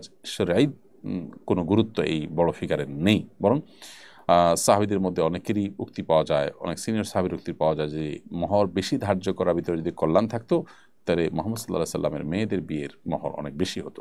হ্যাঁ, কোনো স্বামীর অনেক আছে, তিনি তার স্ত্রীকে অনেক দিয়েছেন, ভিন্ন কথাটা জায়েজ আছে, বাট বার্গেনিং করে সেটাকে অনেক বেশি ধরে রাখা, বিশেষ করে বিয়ে টিকায় রাখার প্রয়োজনে যে বেশি মহর হলে বিয়ে মনে বেশি দিন টিকবে, এটা একেবারেই অনুচিত কাজ। এক্ষেত্রে মেয়ের বাবাদের খুব দায়িত্বশীল তার পরিচয় দেওয়া উচিত। আর ছেলেদেরও যদি অঢেল সম্পদ থাকে তাহলে মেয়েদেরকে দিতে কার্পণ্য করা উচিত নয়। স্ত্রীকে আপনি গিফট হিসাবেও তো অনেক কিছু দিতে পারেন, সেই ব্যাপারে আপনাদের আন্তরিকতা থাকা দরকার দাম্পত্য জীবনের সুখ এবং শান্তির প্রয়োজনে। আর যদি কোনো বিয়েতে মোহর নির্ধারণ না করা হয়ে থাকে, বিয়ে হয়ে যায়, তাহলে সেক্ষেত্রে এই ফ্যামিলির, মেয়ের ফ্যামিলির এই ক্যাটাগরির বা এরকম গুণের মেয়েদের মোহর সাধারণত যেটা ধার্য হয়ে থাকে ওইরকম, এটাকে মোহরে মিছিল বলা হয়, সেরকম মোহর ধার্য করতে হবে। ওম্মে আরিয়ানি আইডি থেকে আপনি লিখেছেন, আমাদের স্বামী স্ত্রীর মধ্যকার সম্পর্ক অনেক সুন্দর, তা সত্ত্বেও আমি অনেক সময় ছোটো ছোটো কারণে রাগ করে স্বামীকে বলে ফেলি আমাকে তালাক দিয়ে দিতে, এতে কি আমার গুনাহ হচ্ছে? আমাকে কোনো কাফারা দিতে হবে? দেখুন, তালাক চাওয়া স্বামীর কাছে খুব যৌক্তিক কোনো কারণ ছাড়া এটা অন্যায় কথা, এটা গুনাহের কথা। আপনার উচিত হবে এ ধরনের কথা না বলা, অন্য কোনো কথা বলেন এবং নিজেকে নিয়ন্ত্রণ করেন। আপনি নিজেকে নিয়ন্ত্রণ করতে পারাটাই তো আপনার জীবনে বড় সার্থকতা। আল্লাহ সুবহানাহু ওয়া তাআলা তো সেটাই বলেছেন যে আম্মা মান খাফা মাকামা রাব্বিহি ওয়া নাহান নাফসা আনিল হাওয়া ফাইন্নাল জান্নাতা হিয়াল মাওয়া। যে ব্যক্তি আল্লাহর ভয়ে নিজের প্রবৃত্তির তাড়না এবং চাহিদাকে যে নিয়ন্ত্রণ করতে পারলো এবং আল্লাহর সামনে দাঁড়াতে হবে এই ভয় যে অন্তরে লালন করলো, ফাইনাল জান্নাতে হিয়াল মাওয়া, জান্নাতই হবে তার ঠিকানা। সো আপনি নিজেকে নিয়ন্ত্রণ করার চেষ্টা করবেন, সবর করার চেষ্টা করবেন, ধৈর্য ধারণ করার চেষ্টা করবেন, এটাই হবে আপনার সবচেয়ে বড় করণীয়। আর আগে আপনার এরকম কথাবার্তা হয়ে গেলে সেটার জন্য আল্লাহর কাছে মাপ চাইবেন, আর আগে যা করে ফেলেছেন সেটার জন্য বিশেষ কোনো কাফারা নেই, তওবা করবেন আর ভবিষ্যতের জন্য এরকম না হয়। হাফসা ইয়াডি থেকে আপনি লিখেছেন, কেউ কোরআন ও রাসূলকে অপমান করলে মুসলমানদের রিয়াকশন কেমন হওয়া উচিত? কেউ যদি নবী করিম সাল্লাল্লাহু আলাইহি সাল্লামকে অসম্মান করে এবং তার এই অসম্মান করার পর তিনি যদি মানহানিকর কিছু বলার পর তিনি যদি তওবা না করেন বা তওবার সুযোগ পাওয়ার পর তিনি তওবা না করেন, তাহলে তাকে ইসলামের বিচার ব্যবস্থা যদি থাকে তাহলে তাকে বিচারিকভাবে মৃত্যুদণ্ড দেওয়ার নির্দেশনা শরীয়ত দিয়েছে। যদিও অনেক ইমামদের মতে নবী করিম সাল্লাল্লাহু আলাইহি সাল্লামের বিরুদ্ধে অপমানকর কথা বললে, অবমাননা করলে, গালমন্দ করলে এই ব্যক্তি তওবা করলে আল্লাহর কাছে মাপ পাবে, আখিরাতে সে নাজাত পাবে, কিন্তু দুনিয়াতে তার উপরে শাস্তি তারপরও কার্যকর হবে। এটা অনেক ইমামদের মত। যদিও হানাফি উলামা কিরামের মুফতাবি কওল বা যে সিদ্ধান্তটা চূড়ান্ত এবং যেটার উপর আমল রয়েছে সেটা হলো যে তওবা করলে আল্লাহ তাআলা তাকে মাফ করবে এবং দুনিয়াতেও তার বিচার হবে না। অতএব এটা বিচারিকভাবে কার্যকর করতে হবে। বিচারিকভাবে কার্যকর না করে যে কেউ যার যার মতো করে সেটাকে কার্যকর করার চেষ্টা যদি করেন তাহলে সমাজ অস্থিতিশীল হতে পারে। যদি কেউ এরকম ব্যক্তির শাস্তি কার্যকর করে ফেলেন এবং সেই ব্যক্তি আসলে সে দোষী হিসাবে সাব্যস্ত থাকে, তাহলে সেক্ষেত্রে ইসলামী শরিয়ার বিচার ব্যবস্থা অনুযায়ী ওই ব্যক্তিকে হত্যার বিনিময়ে হত্যার যে দায় সেটা থেকে তাকে মুক্ত করা হবে বা মুক্তি দেওয়া হবে। এটা হলো বিধান। সাধারণত প্রশাসনের সিনিয়র কর্মকর্তারা মাঠ পর্যায়ে কাজ করেন না। আন্দোলন দমন করতে সরাসরি নিজ হাতে হত্যাকাণ্ড সংগঠন করেনি, কিন্তু কর্মকর্তা হিসেবে গুলি করে আন্দোলন দমন করার নির্দেশ দিয়েছেন। তাদেরকে হত্যাকারী সাব্যস্ত করা যাবে কিনা? তারা যদি সরাসরি গুলি করার প্রয়োজনে এক দুজন মেরে ফেলার এরকম বিষয়ে কোনোভাবে নির্দেশনা দিয়ে থাকেন তার মাঠ পর্যায়ের কর্মীদেরকে, অবশ্যই তারা এই হত্যাকারী হিসাবে এই হত্যাকাণ্ডের দায় তাদের উপরে বর্তাবে হবে এবং তারা হত্যাকারী হিসাবে সাব্যস্ত হবে। একটা হত্যার সাথে যদি অনেক লোক জড়িত থাকে তারা সবাই হত্যার অপরাধী হিসাবে বিবেচিত হবে। এক্ষেত্রে নবী করিম সাল্লাল্লাহু আলাইহি ওয়াসাল্লাম একটা হাদিস রয়েছে যে যদি গোটা পৃথিবীর সমস্ত মানুষ কোনো একজন মানুষকে হত্যার পেছনে জড়িত থাকে, কেউ অস্ত্র আগিয়ে দিয়েছে, কেউ নির্দেশ করেছে, কেউ বাস্তবায়ন করেছে, গোটা পৃথিবীর সবাই মিলে যদি একজন মানুষকে হত্যা করে, এই অপরাধটি এত ভয়াবহ যে ওই সব মানুষগুলোকে আল্লাহ তাআলা জাহান্নামে দিবেন এই একজন মানুষকে হত্যার দায় হিসাবে। দুনিয়াতে তো সাধারণত প্রধান আসামি মৃত্যুদণ্ড পায়, অন্য অনেকে বিভিন্ন মেয়াদে সাজা পায়, কিন্তু আল্লাহর খাতায় মানুষের জীবনের মূল্য এত বেশি যে কেউ যদি একজন মানুষকে হত্যা করার জন্য অংশগ্রহণ করে কোনোভাবে, গোটা পৃথিবীর সব মানুষ যদি অংশগ্রহণ করে, সবাইকে আল্লাহ তাআলা জাহান্নাম দিতে কোনো দ্বিধা করবেন না। এত ভয়াবহ অপরাধ। এই জন্য যারা মাঠ পর্যায়ের কর্মী আছেন, যারা সেটা বাস্তবায়ন করেছেন, তামিল করেছেন, তাদের এটা বলার সুযোগ নেই যে আমি তো উপরে নির্দেশ শুধু পালন করেছি, আমার তো মন থেকে আমি এটা করিনি। তারাও হত্যাকারী হিসাবে বিবেচিত হবেন। আর যারা উপর থেকে বসে নির্দেশ করেছেন, হত্যা করার নির্দেশ যদি তারা দিয়ে থাকেন, নির্দেশনা যদি দিয়ে থাকেন, তাহলে তারাও কিন্তু একই অপরাধী হবে। রফিক মাহমুদ আপনি লিখেছেন, লেখকের অনুমতি ব্যতীত বই পিডিএফ করা যায় আছে কিনা? যেহেতু একটা বই লেখা, ছাপা, এর সাথে আর্থিক বিষয় জড়িত আছে, খরচ খরচার বিষয় জড়িত আছে, অতএব এখানে লেখক প্রকাশকের অনুমতি ছাড়া পিডিএফ করা জায়েজ নেই। কারণ আপনি যদি এটা করেন তাহলে বই বিক্রিতে প্রভাব পড়বে, আর বই বিকৃতির প্রভাব পড়লে তিনি যে পুঁজি খাটিয়েছেন সেটা তার জন্য সেটাতে তিনি লস করবেন এবং তার ক্ষতি হবে। তো নবী সাল্লাল্লাহু আলাইহি ওয়াসাল্লাম বলেছেন লা দরারা ওয়ালা দিরারা, কোনো ব্যক্তি নিজে ক্ষতিগ্রস্ত হয় এরকম কোনো উদ্যোগ নেওয়া তার জন্য যেমন জায়েজ নাই, ঠিক একইভাবে অন্য কাউকে ক্ষতিগ্রস্ত করতে পারে এরকম কোনো উদ্যোগও তার জন্য নেওয়া জায়েজ নাই। এই জায়গা থেকে বইয়ের পিডিএফ করা আমাদের জন্য জায়েজ হবে না, কারণ এটা হলো প্রকাশক লেখক যারা এটার সাথে ইনভলভ আছেন, যাদের এখানে আর্থিক এখানে ইনভেস্টমেন্ট আছে, তাদের জন্য এটি ক্ষতিকর। আদিব সালেহ আহমদ আপনি লিখেছেন, আমার জন্ম সনদে 4 বছর বাড়িয়ে জন্ম তারিখ দিয়েছি, এটা কি জায়েজ হবে? না ভাই আদিব, এটা জায়েজ হবে না, বরং আপনি জন্ম তারিখ যা হয়েছে সেটাই লিখতে হবে। আপনি যদি ইচ্ছাকৃতভাবে নিজের জন্মের তারিখকে মিথ্যা লেখেন তাহলে একটা মিথ্যা আপনি সারা জীবন বহন করে বেড়াবেন। আগে থেকে দেওয়া হয়ে গেছে, এখন আর পরিবর্তনযোগ্য না, সেটা ভিন্ন বিষয়, তার জন্য ইস্তেগফার করতে হবে আল্লাহ তাআলার কাছে, কিন্তু জেনে শুনে মিথ্যা তথ্য দেওয়া জায়েজ নয়। মিথ্যা আল্লাহর কাছে সবচেয়ে ভয়াবহ অপরাধগুলোর মধ্যে থেকে একটি, কবিরা গুনাহ। অতএব এটা থেকে আমাদেরকে বিরত থাকতে হবে। দুনিয়ার কোনো লোভে, দুনিয়ার কোনো প্রাপ্তির আশা এটি করা যাবে না। কেউ যদি হত্যাকাণ্ড করে তাকে কোনো দল, রাষ্ট্র বা রাষ্ট্রপতি ক্ষমা করতে পারে কিনা? ইসলামের দৃষ্টিতে ক্ষমা করার অধিকার কার? যদি হত্যাকাণ্ডের মতো অপরাধ হয় তাহলে নিহত ব্যক্তির পরিবারের সদস্যরা তারা চাইলে খুনিকে মাফ করতে পারেন। ইসলামী শরিয়ার দৃষ্টিকোণ থেকে তারা ছাড়া অন্য কোনো ব্যক্তি, এমনকি রাষ্ট্রপতিও যদি চান ক্ষমা করতে পারেন না, বিচারক যদি চান তিনি ক্ষমা করতে পারেন না। এটা হলো ইসলামী শরিয়ার বিধানের কথা আমি বলছি। ইসলামী শরিয়ার এই আইন এতটাই যৌক্তিক, এতটাই সুন্দর যে এর চাইতে সুন্দর, এর চাইতে যৌক্তিক কোনো আইন এই প্রসঙ্গে গোটা পৃথিবীতে কোথাও প্রচলিত নাই। কারণ যে লোকটা ভিকটিম বা যারা ভিকটিম, তাদের ছেলে, তাদের বাবা, তাদের রক্ত সম্পর্কীয় কেউ, তাদের ফার্স্ট ব্লাড, তাদের নিকটাত্মীয় মারা গেলেন, তাদের পরিবারের সদস্য মারা গেলেন, তারাই ক্ষতিগ্রস্ত হবেন। অতএব রাইট শুধু তাদেরই আছে যে তারা খুনিকে মাফ করতে পারেন।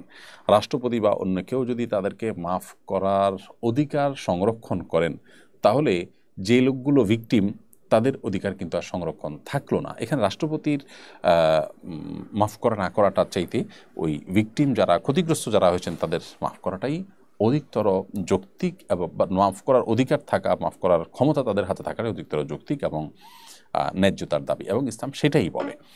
যার কারণে আপনি সৌদি আরব ইসলামের শরিয়ার অনুযায়ী বিচার হয় এখনও, তো সেখানে দেখবেন যে কোনো খুনিকে অনেক সময় দেখা যায় মৃত্যুদণ্ড কার্যকর করার জন্য আনা হয়েছে, সেখানে তো প্রকাশ্যে কার্যকর করা হয়, যদি কোরআনে আল্লাহ তাআলা কিছু মানুষের উপস্থিতিতে খুনের বিচার বা ব্যভিচারের বিচার আল্লাহ তাআলা কায়েম করার কথা বলেছেন, যাতে করে অন্যরা সেটা দেখে বিরত থাকেন।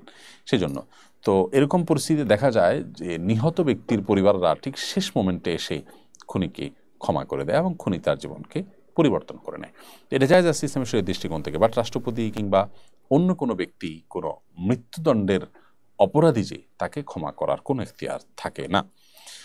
আর নিহত ব্যক্তির পরিবার, যারা ভিকটিম, যারা ক্ষতিগ্রস্ত হয়েছেন, তারা যদি ক্ষমা করেন এবং মনে হয় যে ক্ষমা করলে লোকটা তওবা করবে, জীবন পরিবর্তন হবে, তো ডেফিনেটলি আল্লাহ তাআলার কাছে তারা সওয়াব পাবেন। কারণ ক্ষমা এটার বিনিময় অনেক বেশি। আল্লাহ সুবহানাহু ওয়া তাআলা নিজে ক্ষমাকে ভালোবাসেন এবং ক্ষমাকারীকে আল্লাহ তাআলা ভালোবাসেন। সেই জায়গা থেকে ক্ষমা আর এই পথে তারা গেলে আল্লাহ তাআলার কাছে সওয়াব পাবেন, রিওয়ার্ড পাবেন, বিনিময় পাবেন। আর যদি মনে হয় যে না, ক্ষমা করলে এর পরিবর্তন হবে না, বরং এ আরও বেশি অবাধ্য হয়ে পড়বে, আরও বেশি হঠকারী হয়ে উঠবে, তখন তাকে ক্ষমা না করে বরং তার শাস্তি কার্যকর করাটা উত্তম। এটা নির্ভর করে পরিস্থিতির উপরে, এবং এটা করতে পারেন একমাত্র যিনি হত্যাকাণ্ডের শিকার ব্যক্তি, তার পরিবারের লোকজন। এটা হলো হত্যাকাণ্ডের ক্ষেত্রে শুধুমাত্র। অন্যান্য ক্ষেত্রে বা যে কোনো বিষয়ের ক্ষেত্রে ক্ষমা করার গুণটাকে আল্লাহ তাআলা পছন্দ করেন, এটা আমাদের মাথায় রাখতে হবে। রাবেয়ানুর আপনি লিখেছেন, ভিখারি তার ভিক্ষার চাল বিক্রি করলে তা কেনা যাবে কিনা? অবশ্যই কেনা যাবে। ভিখারি ভিক্ষা হিসাবে যে চাল নিয়েছেন, সেই চালটা তিনি এখন নিজে খাবেন না, বিক্রি করবেন না, কাউকে দিয়ে দিবেন, এটা একান্ত তার ব্যাপার। নবী করিম সাল্লাল্লাহু আলাইহি ওয়াসাল্লাম একটা হাদিস রয়েছে যে একজন নারী, তিনি জাকাত বা সাদাকার গোশত, যেটা নবী সাল্লাল্লাহু আলাইহি ওয়াসাল্লাম খান না, অর্থাৎ সাদকা বলতে ফরজ সদকা, জাকাত, মানত, এগুলোর যে খাদ্য বা খাবার, এগুলো নবী সাল্লাল্লাহু আলাইহি ওয়াসাল্লাম বা তার পরিবারের সদস্যদের জন্য আল্লাহ তাআলা হারাম করেছেন, তারা খান না। সো এরকম একজন নারী, তিনি এরকম গোশত তিনি রান্না করছিলেন, যিনি গরিব মানুষ, এবং ওই গোশতটা ছিল সাদেকার গোশত। নবী সাল্লাল্লাহু আলাইহি ওয়াসাল্লাম বললেন যে তুমি গোশত রান্না করছো, তো আমাকেও মেহমানদারি করো। রসিকতা করেছিলেন পর্দার মধ্যে থেকেই, অথবা পর্দা বিধান নাজিল হওয়ার আগের ঘটনা এটি। তখন তিনি বলেছেন যে আল্লাহ রাসূল, এটা তো সাদেকার গোশত, আপনি এটা খান না। তখন তিনি বলেছেন লাকে সাদাকাতু ওয়া লানা হাদিয়া, তোমার জন্য সাদেকা হলো, এটা আমার জন্য হাদিয়া। সো একজন ভিখারি ভিক্ষা পেয়েছেন চাল, তিনি এখন এটা বিক্রি করতে পারেন, তার সম্পদ হয়ে গেছে, এটা সাধারণ সম্পদ হিসেবে বিক্রি করতে পারেন। এরপর প্রশ্ন হলো, আমি অনার্স পড়েছি, ফিতনা থেকে বাঁচার জন্য বিয়ে করতে চাই, কিন্তু বারবার আমার বিয়ে ভেঙে যাচ্ছে। মেয়ে দেখতে গেলে যদি আবার বিয়ে ভেঙে যায়, এইভাবে মেয়ে দেখতে যেতে মন চায় না, এটা কি আল্লাহর পক্ষ থেকে পরীক্ষা? আমি কি এখনই বিয়ে করব নাকি অনার্স শেষ করে বিয়ে করব? পরামর্শ দিয়ে বাড়িতে করবেন। দেখুন, বিয়ে ভেঙে যায় দেখতে গেলে, এটা আমার মনে হয় আপনার মনের একটা সমস্যা হতে পারে, যে আগে থেকে ভালো করে অ্যাসেসমেন্ট করা ছাড়াই আপনি মেয়ে দেখতে যাচ্ছেন। ভালো করে অ্যাসেসমেন্ট করবেন, ভালো করে উভয়ের অবস্থা এবং পরিস্থিতি এটা বিনিময় করবেন, তারপরে আপনি সেখানে মেয়ে দেখতে যাবেন, সেটা হবে অধিকতর উত্তম এবং শ্রেয়। আর এছাড়া বিয়ে যখনই করবেন না কেন, মনে রাখবেন যে আপনার চরিত্র হেফাজত করবার জন্য বিয়ে করতে হবে। যদি চরিত্র হেফাজত করাটা কঠিন হয়ে যায়, তাহলে আপনার ছাত্র জীবনে বিয়ে করার উদ্যোগ নেওয়া উচিত। এবং এই যে আপনি বলছেন যে দেখতে গেলে ভেঙে যায়, তো ভাঙতে ভাঙতে কোনো এক জায়গায় যেখানে আল্লাহ তাআলা লিখে রেখেছেন সেখানে অবশ্যই হবে। এই বিষয়গুলোকে যদি ইজিলি নেন, তাহলে দেখবেন বিয়ে করা আল্লাহ তাআলা সহজ করে দিয়েছেন। এরপর বাপি মির্জা আপনি লিখেছেন, আবু সাঈদ কি শহীদের মর্যাদা পাবেন? কেউ কেউ এটা নিয়ে প্রশ্ন তুলেছেন যে তিনি নিজে বুক পেতে দিয়েছেন, এটা তো আত্মহত্যার মতো, শহীদের মর্যাদা আদৌ পাবেন কিনা।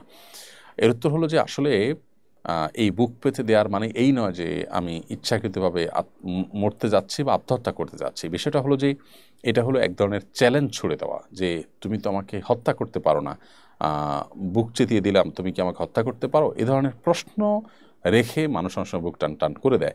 তো একজন মানুষ তিনি বুক টান টান করে দিয়েছেন, কারণ তিনি জানেন যে এখানে যিনি হত্যা করতে আসছেন তিনি আইনত ইসলাম শরিয়ার দৃষ্টিকোণ কোনো বিচারেই হত্যা করতে পারেন না, যার কারণে তিনি বুক টান টান করে দিয়েছেন। এটা একরকম চ্যালেঞ্জ হিসাবে, অতএব এটা আত্মহত্যা হিসাবে বিবেচিত হবে না। এরপরে তিনি যে খুনের শিকার হলেন, সেই কারণে নিজের ন্যায্য অধিকার চাইতে গিয়ে যে খুনের শিকার হলেন, তার জন্য তিনি আল্লাহর কাছে শাহাদাতের মর্যাদা পাবেন ইনশাআল্লাহ তাআলা। এরপরে মাশফিন আল প্রত্যয় এআইডি থেকে আপনি লিখেছেন, পশ্চিমা বিশ্বে কি গরুর মাংস খাওয়া যাবে? ওইখানে তো আল্লাহর নামে জবাই হয় না। যেই গোশত আল্লাহর নামে জবাই হয় না, যে পশু গোশত আল্লাহর নামে জবাই হয় না, বা অন্য ধর্মাবলম্বী মুশরিকরা সেটা জবাই করে, সেটা খাওয়া আপনার জন্য হালাল হবে না। বর্তমান যুগে যে সমস্ত খ্রিস্টান বা ইহুদিরা আছে, তারা তাদের বেশিরভাগই আসলে নামকাওয়াস্তে ইহুদি খ্রিস্টান, তারা মূলত ইহুদি খ্রিস্টানদের যে ধর্ম সেটার উপরও প্রতিষ্ঠিত নয়। তাদের অনেকেই আছেন আসলে নাস্তিকবাদের উপরে তারা প্রতিষ্ঠিত। এমত অবস্থায় তাদের জবাই করা গোশত খাওয়া, মানে পশুর গোশত খাওয়া জায়েজ হবে না। তো এই জন্য সেখানে যদি হালাল সার্টিফিকেশন থাকে এবং হালাল সার্টিফিকেশনটা অথেন্টিক হয়, তাহলে সেক্ষেত্রে সেটা দেখে আপনি খেতে পারেন, আদারওয়াইজ আপনার জন্য খাওয়া জায়েজ হবে না। আসন্না ফাউন্ডেশনের সঙ্গে যুক্ত হতে চাই, কিভাবে যুক্ত হতে পারি? আসন্না ফাউন্ডেশনের সাথে যুক্ত থাকার জন্য কয়েকটা প্রক্রিয়া আছে। আর্থিকভাবে আপনি আমাদের সাথে সংযুক্ত থাকতে পারেন, সেজন্য আজীবন বা দাতা সদস্য হতে পারেন। এককালীন ফাউন্ডেশনের উন্নয়নমূলক যে কোনো কাজে 1 লক্ষ টাকা যদি আপনি দেন, অথবা 50,000 টাকা দেন, তাহলে আজীবন এবং দাতা। শুধুমাত্র এখানে আর্থিক যে সঙ্গতি, সেটা কারোর কম আছে, তা কারোর বেশি আছে, এটার ভিত্তিতে দুইটা নাম দেওয়া হয়েছে, একটা আজীবন সদস্য, একটা দাতার সদস্য। মূলত ফ্যাসিলিটিস বলেন, মর্যাদা বলেন, বা আমাদের এখান থেকে তার সাথে ট্রিট করা বলেন, সব কিছু ক্ষেত্রে সমান। তো 1 লাখ বা 50,000 টাকা এককালীন দিলে তারা আজীবন বা দাতা সদস্য হতে পারেন। দাতা সদস্য, আজীবন সদস্য হলে আমাদের ফাউন্ডেশনের সমস্ত প্রজেক্টগুলো তাদেরকে আমরা জানাই, তাদেরকে আমরা ইনভলভ করি, তাদেরকে আমরা বিশেষভাবে আমাদের যে কোনো গুরুত্বপূর্ণ বিষয় তাদের মতামত নেই, তাদেরকে প্রায়োরিটি দেই। ফাউন্ডেশনের হিসাব নিকাশগুলো তারা কেউ চাইলে তাদের কাছে আমরা পাঠাই সদস্য হিসাবে। বছরে একবার তাদেরকে সম্মেলন করে ফাউন্ডেশনের স্বপ্ন, আগের রিপোর্ট সবগুলো তাদেরকে আমরা জানাই। তো এই বিষয়গুলোর মাধ্যমে ফাউন্ডেশনের সাথে তিনি স্থায়ীভাবে আজীবনের জন্য তিনি ইনভলভ হয়ে যান।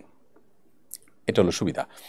আর যদি কেউ আর্থিকভাবে আমাদের সাথে সংযুক্ত হতে না পারেন, তাহলে সেক্ষেত্রে তার যে এক্সপার্টিসের জায়গা আছে, তার যে দক্ষতার জায়গা আছে, সেই জায়গা থেকে তিনি ফাউন্ডেশনের সাথে ইনভলভ হতে পারেন, স্বেচ্ছাসেবক হয়ে, ভলান্টিয়ার হয়ে। এটার জন্য আসন্না ফাউন্ডেশনের যে ওয়েবসাইট আছে www.assunnafoundation.org, অর্থাৎ অর্গানাইজেশনের যে ORG, assunnafoundation.org লিখে সার্চ দিলে যে আমাদের ওয়েবসাইটে আসবে, সেখানে ভলান্টিয়ার নিবন্ধন আছে, স্বেচ্ছাসেবক নিবন্ধন আছে। সেখানে ক্লিক করে আপনার তথ্যগুলো দিয়ে আপনি সেখানে যদি সাবমিট করেন আপনি ভলান্টিয়ার হয়ে যাবেন অটোমেটিক।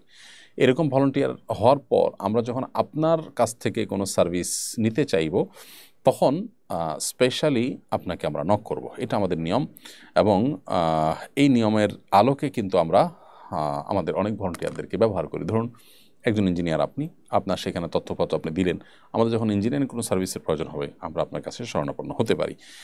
তো এভাবে আপনি স্বেচ্ছাসেবক হিসাবে আমাদের সাথে ইনভলভ হতে পারেন। এর বাইরে আসুন্নাহ ফাউন্ডেশনের যে এখন স্বেচ্ছাসেবা কাজ চলছে পুনর্বাসনের জন্য, এখানে কেউ অনলাইনে যে গুগল ফর্ম দেওয়া আছে আমার পেজে এবং ফাউন্ডেশনের পেজে আপনি খুঁজলে পাবেন, স্বেচ্ছাসেবক চেয়ে যে আমরা পোস্ট করেছি সেখানে আপনার তথ্যপত্র দিলে আপনি নিবন্ধন করতে পারেন এবং আমাদের যাচাই বাছাই শেষে আপনার নামটা যদি টিকে যায় তাহলে সেক্ষেত্রে আপনি আমাদের স্বেচ্ছাসেবায় পুনর্বাসনের জন্য বন্যা দুর্গত এলাকায় যেতে পারেন।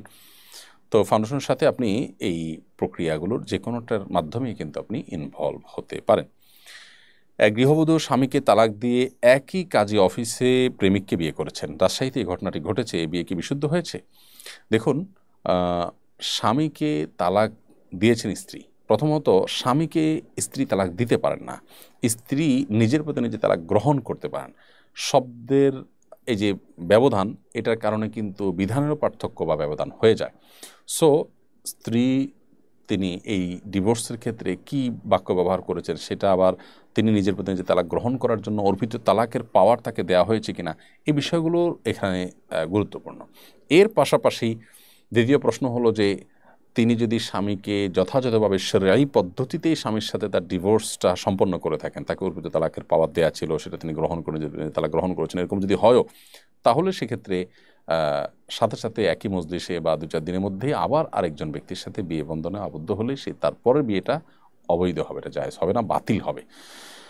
কারণ হলো স্বামী স্ত্রীর মধ্যকার বিচ্ছেদ যদি হয় তাহলে সেক্ষেত্রে যে ইদ্যত আছে, অর্থাৎ এরপর একটা নির্দিষ্ট পিরিয়ড পার করতে হয় 3 মাস, 3টা মাসিক, অথবা যদি তিনি গর্ভবতী হন তাহলে গর্ভ খালাস করার আগ পর্যন্ত তিনি অন্যত্র বিয়ে বন্ধনে আবদ্ধ হতে পারবেন না। যদি হন তাহলে সে বিয়ে বাতিল হিসাবে গণ্য হবে। এরপরে মোশাররফ পারভেজ আপনি লিখেছেন, আমার পিতামাতার মধ্যে ছোট ছোট বিষয় নিয়ে ঝামেলা হয়, এটা প্রায় বড় আকার ধারণ করে। আমার বয়স 25, অবিবাহিত, তাদের অনেক বোঝানোর চেষ্টা করি কিন্তু বোঝে না, আমার করণীয় কি? দেখুন, পিতামাতার মধ্যে যে সমস্ত ঝামেলা হয় সেগুলো আপনি মিটমাট করার চেষ্টা করার চাইতে ভালো হয় আপনার কোনো সিনিয়র ব্যক্তি যাদের কথা তারা শুনবেন তাদেরকে দিয়ে আপনি মিটমাট করার ব্যবস্থা করবেন।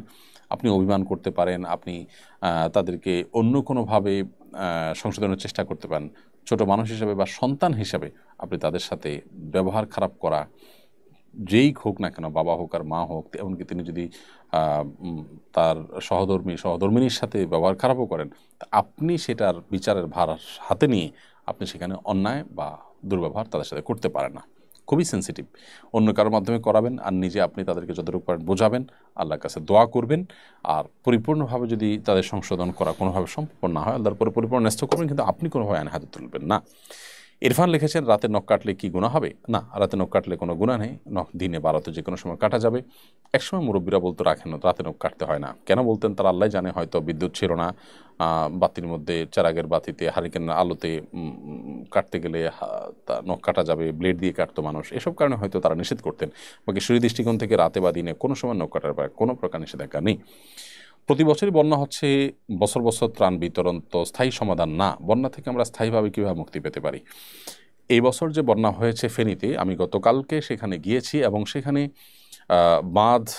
বাঁধ ভেঙে বা যে বাঁধ কাটার মাধ্যমে আমাদের বাংলাদেশে পর্যাপ্ত বা প্রচুর পরিমাণে পানি যে ঢুকেছে এবং প্লাবনের সৃষ্টি হয়েছে, সেই বাঁধ এর এলাকার কাছাকাছি যারা আছেন সেই সমস্ত এলাকার গণ্যমান্য কিছু ব্যক্তিদের সাথে আমরা বসেছি, জানার চেষ্টা করেছি। তারা বলেছেন যে ভারতীয় বিএসএফ তাদের একটা বাঁধ এর অংশ ওখানে যখন পানি জমেছে তারা সেটা কেটে দিয়েছেন এবং এটা কাটাকাটি নিয়ে দুই পক্ষের মধ্যে বেশ একরকম স্নায়ু যুদ্ধের মতো হয়েছে।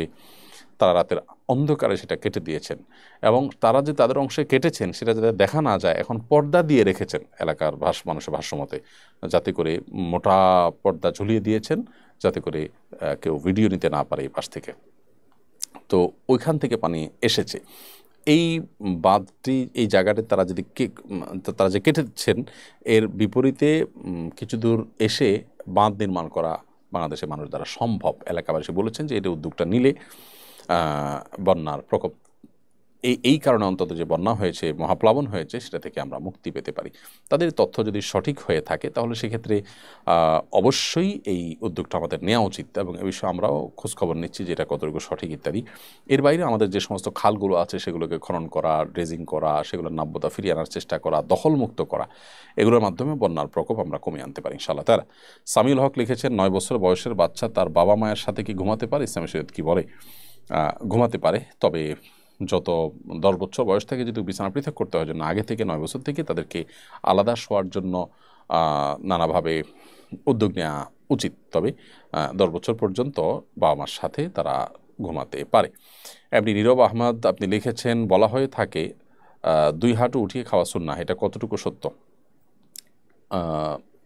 2 হাঁটু উঠিয়ে খাওয়া সুন্নাহ। নবী করিম সাল্লাল্লাহু আলাইহি ওয়াসাল্লাম সাধারণত খাবারের ক্ষেত্রে তিনি যেটা করতেন যে খুব আয়েশ করে বা হেলান দিয়ে খেতেন না, এতটুকু হাদিসের আলোকে প্রমাণিত। অতএব এটাকে মেনটেন করে বিনয়ের সাথে বসে আপনি বিনয় প্রকাশ্য সেরকম যে কোনো আসনে আপনি খাবার খেতে পারেন। জাতীয় সঙ্গীত পরিবর্তন করা নিয়ে অনেক আলোচনা হচ্ছে। জাতীয় সঙ্গীত কেমন হওয়া উচিত বলে আপনি মনে করেন এবং বর্তমান জাতীয় সঙ্গীত পরিবর্তন এ দাবির সাথে আপনি একমত কিনা? প্রথম কথা হলো যে জাতীয় সঙ্গীত যেটি আছে আমাদের, আমার সোনার বাংলা, যেটি রবীন্দ্রনাথ ঠাকুর লিখেছেন, এটির পরিবর্তন নিয়ে এর আগেও বারবার কথা উঠেছে। এটার যখনই আলোচনা উঠে কিছু মানুষ এতটাই হার্ট হয়ে যান, এতটাই এটাকে খারাপভাবে দেখেন যেন রবীন্দ্রনাথ ঠাকুর তিনি যেন সমালোচনার ঊর্ধ্বে, বা তিনি যেটা লিখেছেন এটা যেন ওহির মতো, এমন একটা ভাব তাদের মধ্যে আছে। তো এই ভাবটা অবশ্যই আমি মনে করি দোষণীয়, এই ভাবটা থাকা উচিত নয়। বরং এই জাতীয় সঙ্গীত পরিবর্তনের যে দাবি, এর সাথে আমি পরিপূর্ণভাবে একমত। কারণ হলো, প্রথমত আমরা জানি যে এই জাতীয় গীত বা গোটা দেশের মানুষের, আমাদের দেশকে রিপ্রেজেন্ট করে বা আমাদের দেশের জাতীয় বা রাষ্ট্রীয় গীত হিসাবে যেটি চূড়ান্ত হয়েছে, এটি বাংলাদেশ রাষ্ট্রের জন্মের অনেক আগে লিখেছেন রবীন্দ্রনাথ ঠাকুর। সো এখানে যে আমার সোনার বাংলা বলেছেন তিনি, এখানে বাংলা বলতে পশ্চিম বাংলা, পূর্ব বাংলা দুইটাকে একত্র করেছেন। তো এমন কোনো গীত যে দেশটা আসলে যে গীতটা আমাদের দেশের জন্য না শুধুমাত্র, যেটা আসলে অন্য দেশ আমাদের দেশ মিলিয়ে 2 দেশের জন্য বলা হয়েছে, সেটা আসলে আমাদের দেশের গীত কীভাবে হয়? তাছাড়া যে গীতের মধ্যে বাংলাদেশ শব্দটা পর্যন্ত না, সেটা আমাদের স্লোগান বা আমাদের গীত কীভাবে হতে পারে? এর পাশাপাশি আমরা জানি যে হিন্দুরা পূজনীয় ব্যক্তি বা বস্তুকে মা বলে সম্বোধন করে, এখানে সেই জিনিসটি রয়েছে, আরও অনেক বিষয় রয়েছে, যার কারণে এই গানটি পরিবর্তন হওয়াটা এটা সময়ের সবচেয়ে গুরুত্বপূর্ণ দাবি। যদি কেউ মনে করে যে জনগণের এই ক্ষেত্রে সাপোর্ট কম আছে, তাহলে তারা গণভোট দিয়ে দেখতে পারে। বিধায় এটার পরিবর্তনের দাবিটা আমার মনে হয় যৌক্তিক দাবি। এর বিপরীতে আমাদের দেশকে রিপ্রেজেন্ট করে, দেশের মানুষের চিন্তাধারা, মূল্যবোধ, কৃষ্টি, সংস্কৃতি, এগুলো যেন ফুটে ওঠে, সেরকম কোনো আপনার গীত বা সেরকম কোনো গান লেখা যেতে পারে এবং সেটার জন্য উদ্যোগ যদি গ্রহণ করা হয়, তো আমার মনে হয় যে এটা কঠিন কোনো কাজ নয়। এমডি তৌফিক ওমর আপনি লিখেছেন, আমি হিন্দুদের পুজোর সময় আনসারের দায়িত্ব পালন করি পূজা মণ্ডপে, এটা করা যাবে কিনা? হিন্দুদের ধর্মীয় কাজে কেউ বাধা সৃষ্টি করে অশান্তি করতে পারে, এই আশঙ্কা থেকে তাদের আপনার পূজা মণ্ডপ পাহারা দেওয়া, যাতে মুসলমানদের উপরে কোনো কেউ ষড়যন্ত্র করে দায় চাপাতে না পারে, আপনি সেটার জন্য যদি পাহারা দেয় কেন, সেটা অবশ্যই জায়েজ আছে। জান্নাতি হওয়ার এটি থেকে আপনি লিখেছেন, আমি মা হতে চলেছি, আমার এবং আমার সন্তানের জন্য দোয়া করবেন। অবশ্যই আল্লাহ তাআলা আপনাকে, আপনার সন্তানকে নিরাপদে রাখুন, আমরা দোয়া করি। রবিউল আউয়াল মাসে বিশেষ কোনো ফজিলত আছে কিনা একজন মুসলমান হিসাবে এই মাসে কি আমল করতে পারে? রবিউল আউয়াল মাস শুরু হয়েছে, এই মাসের বিশেষ কোনো আলাদা করণীয় নেই বা তাৎপর্য নেই, তবে বিশেষ কোনো করণীয় নেই, তবে নবী করিম সাল্লাল্লাহু আলাইহি সাল্লামের জন্ম এবং ওয়াফাত এই মাসে হয়েছে বলে বেশিরভাগ ইতিহাসবিদদের মত রয়েছে। সেই জায়গা থেকে এটা একটা বিশেষ তাৎপর্য আছে। তবে বিশেষ কোনো করণীয় আলাদা করে এই মাসের জন্য কোরআন অথবা হাদিসের কোথাও কোনো কিছু বর্ণিত হয়নি। নবী করিম সাল্লাল্লাহু আলাইহি সাল্লামের জন্মের তারিখটা ঠিক কবে, এটা নিয়ে ইতিহাসবিদদের নানা রকম মতামত আছে।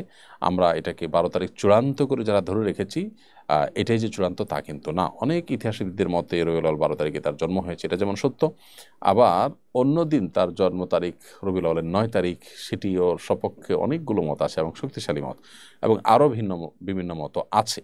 তো এই জন্য এটাকে চূড়ান্ত ধরে এটাকে উদযাপন করার যে কালচার আমাদের সমাজে দেখতে পাচ্ছি, এটা না কোরআন হাদিসের আলোকে প্রমাণিত, না এটা সাহাবীদের মধ্যে বা নবী সাল্লাল্লাহু আলাইহি ওয়াসাল্লামের জীবনীতে কখনো ছিল। যার কারণে ইসলামের নামে এমন কিছু করা যেটা আসলে ইসলামে নাই, নবী সাল্লাল্লাহু আলাইহি ওয়াসাল্লাম করতে বলেন নাই, কোরআন হাদিসে নেই, সেটি আমাদের জন্য বেদাত হিসাবে পরিগণিত হবে, সওয়াবের কারণ হবে না।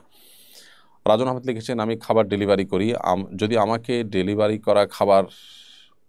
আমার ডেলিভারি খাবার খেয়ে গুনার কাজ করে তাহলে আমার গুণ হবে কিনা? উত্তর হলো না। খাবার যদি হালাল হয় তাহলে সে ডেলিভারি করা আপনার জন্য হালাল হবে। সেই খাবার খেয়ে কী করলো না করলো সেটা আপনার দেখার বিষয় না, কারণ সেটা আপনার কন্ট্রোলে না। এটা অনেক দূরবর্তী এবং অনেক বেশি পরোক্ষভাবে বিষয়টা আপনার উপরে বর্তায়। তো এরকম দূরবর্তী বা পরোক্ষ দায় শরীয়ত কারোর উপরে বর্তায় না, যেহেতু এখানে আপনার হাত নেই, বিদায় এখানে আপনার গুণ হবে না। আবুল কালাম খান লিখেছেন, কাউকে শুধু সালাম শব্দ দিয়ে সালাম দেওয়া যাবে কিনা? সালামের সুন্নাহ পদ্ধতি হলো আসসালামু আলাইকুম ওয়া রাহমাতুল্লাহি ওয়া বারাকাতুহু। আল্লাহ সুবহানাহু ওয়া তাআলা সেটাই আমাদেরকে বলেছেন। তবে কোরআন কারিমে ওয়া তাহিয়াতুম ফিহা সালাম, জান্নাতীদের পারস্পরিক সম্বোধন এবং অভিবাদন হবে সালাম বলে, এটার আলোকে অনেকে বলেছেন শুধু সালাম বললেও হবে।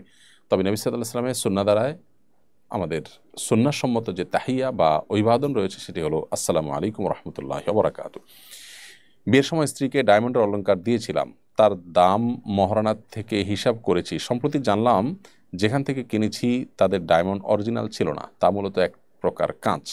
ডায়মন্ডের দাম হিসেবে যে টাকা মহারানা থেকে কর্তন করেছি তা স্ত্রীকে দিতে বাধ্য থাকব কি না, বিষয়টা জানিয়ে চিন্তামুক্ত করবেন। দেখুন, আপনি স্ত্রীর জন্য মহারানা ঠিক করেছেন টাকার ফিগারে, এরপরে সেই টাকার ডায়মন্ড কিনে দিয়েছেন স্ত্রীকে, দেখা গেল যে আপনি যেটা কিনে দিয়েছেন সেটা আসলে অরিজিনাল ছিল না, সেটা আসলে এত দামের ছিল না, তাহলে এখন আপনি স্ত্রীকে ওই টাকাটা পরিশোধ করতে হবে, যে টাকাটা আপনি ওই তথাকথিত ডায়মন্ডের আপনার গহনা হিসাবে দিয়েছেন, সেটা আসলে ডায়মন্ড না। বিধায় ধরুন আপনি 1 লক্ষ টাকার ডায়মন্ড মনে করে দিয়েছেন, তো 1 লক্ষ টাকা আপনাকে এখন পরিশোধ করতে হবে, বিকজ এটা আসলে ডায়মন্ড ছিল না। এখানে আপনি ক্ষতিগ্রস্ত হয়েছেন, আপনি প্রতারিত হয়েছেন, তাই বলে আপনি আরেকজনকে প্রতারিত করতে পারেন না। বিষয়টা এরকম যে আপনি নিজে কিনেছেন একটা জিনিস যেটা অরিজিনাল না, এরপর আপনি আরেকজনের কাছে এটা বিক্রি করলেন, আপনি আরেকজনের কাছে বিক্রি করেছেন যেটা জায়েজ নাই। আবার আপনার সাথে যে প্রতারণা করেছে সে অবশ্যই দায়ী হবে আল্লাহর কাছে, তার কাছ থেকে আমাদের মধ্যে আপনি বুঝে পাবেন বা দুনিয়াতে আপনি তার কাছ থেকে আপনার হক আদায় করে নিতে পারেন, তাই বলে আপনার স্ত্রীকে আপনি সেটা দিয়ে ঠকাতে পারেন না, বিধায় আপনাকে এটা অ্যাডজাস্ট করতে হবে। সুমাইয়া আক্তার আনিকা লিখেছেন, টিকটিকির পায়খানার পানিতে পড়লে পুরো পানি নাপাক হবে কিনা? ছোট প্রাণী যদি অল্প পানিতে পড়ে এবং মারা যায় তাহলে সেক্ষেত্রে পুরো পানি নাপাক হয়ে যাবে যদি সামান্য পানিতে পড়ে, আর যদি অনেক বেশি পানিতে পড়ে তাহলে সেক্ষেত্রে সেটা নাপাক হবে না। এমনি ইসমাইল হোসেন লিখেছেন, নামাজ নিয়মিত পড়তে পারি না, এই বিষয়ে আপনি যদি পরামর্শ দিতেন খুবই ভালো হতো। নামাজি ব্যক্তিদের সাহচর্যে থাকবেন এবং নামাজের গুরুত্ব বোঝার জন্য বিভিন্ন লেকচার বা আর্টিকেল পড়বেন, কোরআন হাদিসের বিষয়গুলো পড়বেন, ইনশাআল্লাহ আল্লাহ তাআলা সহজ করবেন। ফারবেজ হোসেন রুমিয়ান আপনি লিখেছেন, বর্তমানে কাওয়ালি জলসা হয়ে থাকে, এটা করা জায়েজ আছে কিনা? কাওয়ালি জলসায় যে গান গাওয়া হয় সেটা যদি খালি গলায় গাওয়া হয় এবং গানের কথামালার ভিতরে শরিয়া বিরুদ্ধ কোনো কিছু যদি না থাকে জায়েজ আছে। আর যদি গানের কথামালার মধ্যে খারাপ কিছু থাকে অথবা কথামালার মধ্যে ভালো বা খারাপ যাই থাকুক না থাকুক তার সাথে যদি কোনো বাদ্যযন্ত্র সংযুক্ত হয় তখন সেটা হারাম। এরপরে সারা বিশ্বের উল্লেখযোগ্য স্কলার আলিমদের কারোর ভিন্ন মত নেই, বিধায় কাওয়ালি হলেই সেটা জায়েজ হয়ে যাবে, ব্যাপারটা কিন্তু সেরকম নয়। প্রিয় দর্শক, দেখতে দেখতে আমরা অনুষ্ঠানের একেবারেই শেষ প্রান্তে চলে এসেছি এবং আলহামদুলিল্লাহ অনেকগুলো প্রশ্ন উত্তর আজকে আমরা দেওয়ার চেষ্টা করেছি। না সবতু ফামিন আল্লাহ ওয়াইন আখতাতু ফামিন শাইতান, যদি সঠিক কিছু বলে থাকি আল্লাহর তরফ থেকে, ভুল কিছু বলে থাকলে শয়তান এবং আমার তরফ থেকে। আল্লাহ তাআলা আমাদের সকলকে সঠিক কথাগুলো অনুযায়ী আমল করে আমাদের জীবনকে আলোকিত করার, সমৃদ্ধ করার, জান্নাতমুখী করার তৌফিক দান করুন। আজ পর্যন্তই, আল্লাহ যদি বাঁচিয়ে রাখেন দেখা হবে, কথা হবে আগামী সপ্তাহে একই সময়। সে পর্যন্ত আল্লাহ তাআলা আমাদের সবাইকে সুস্থ রাখুন, নিরাপদ রাখুন, ভালো রাখুন। আসসালামু আলাইকুম ওয়া রাহমাতুল্লাহি ওয়া বারাকাতুহু। আস-সুন্নাহ ফাউন্ডেশন, উম্মার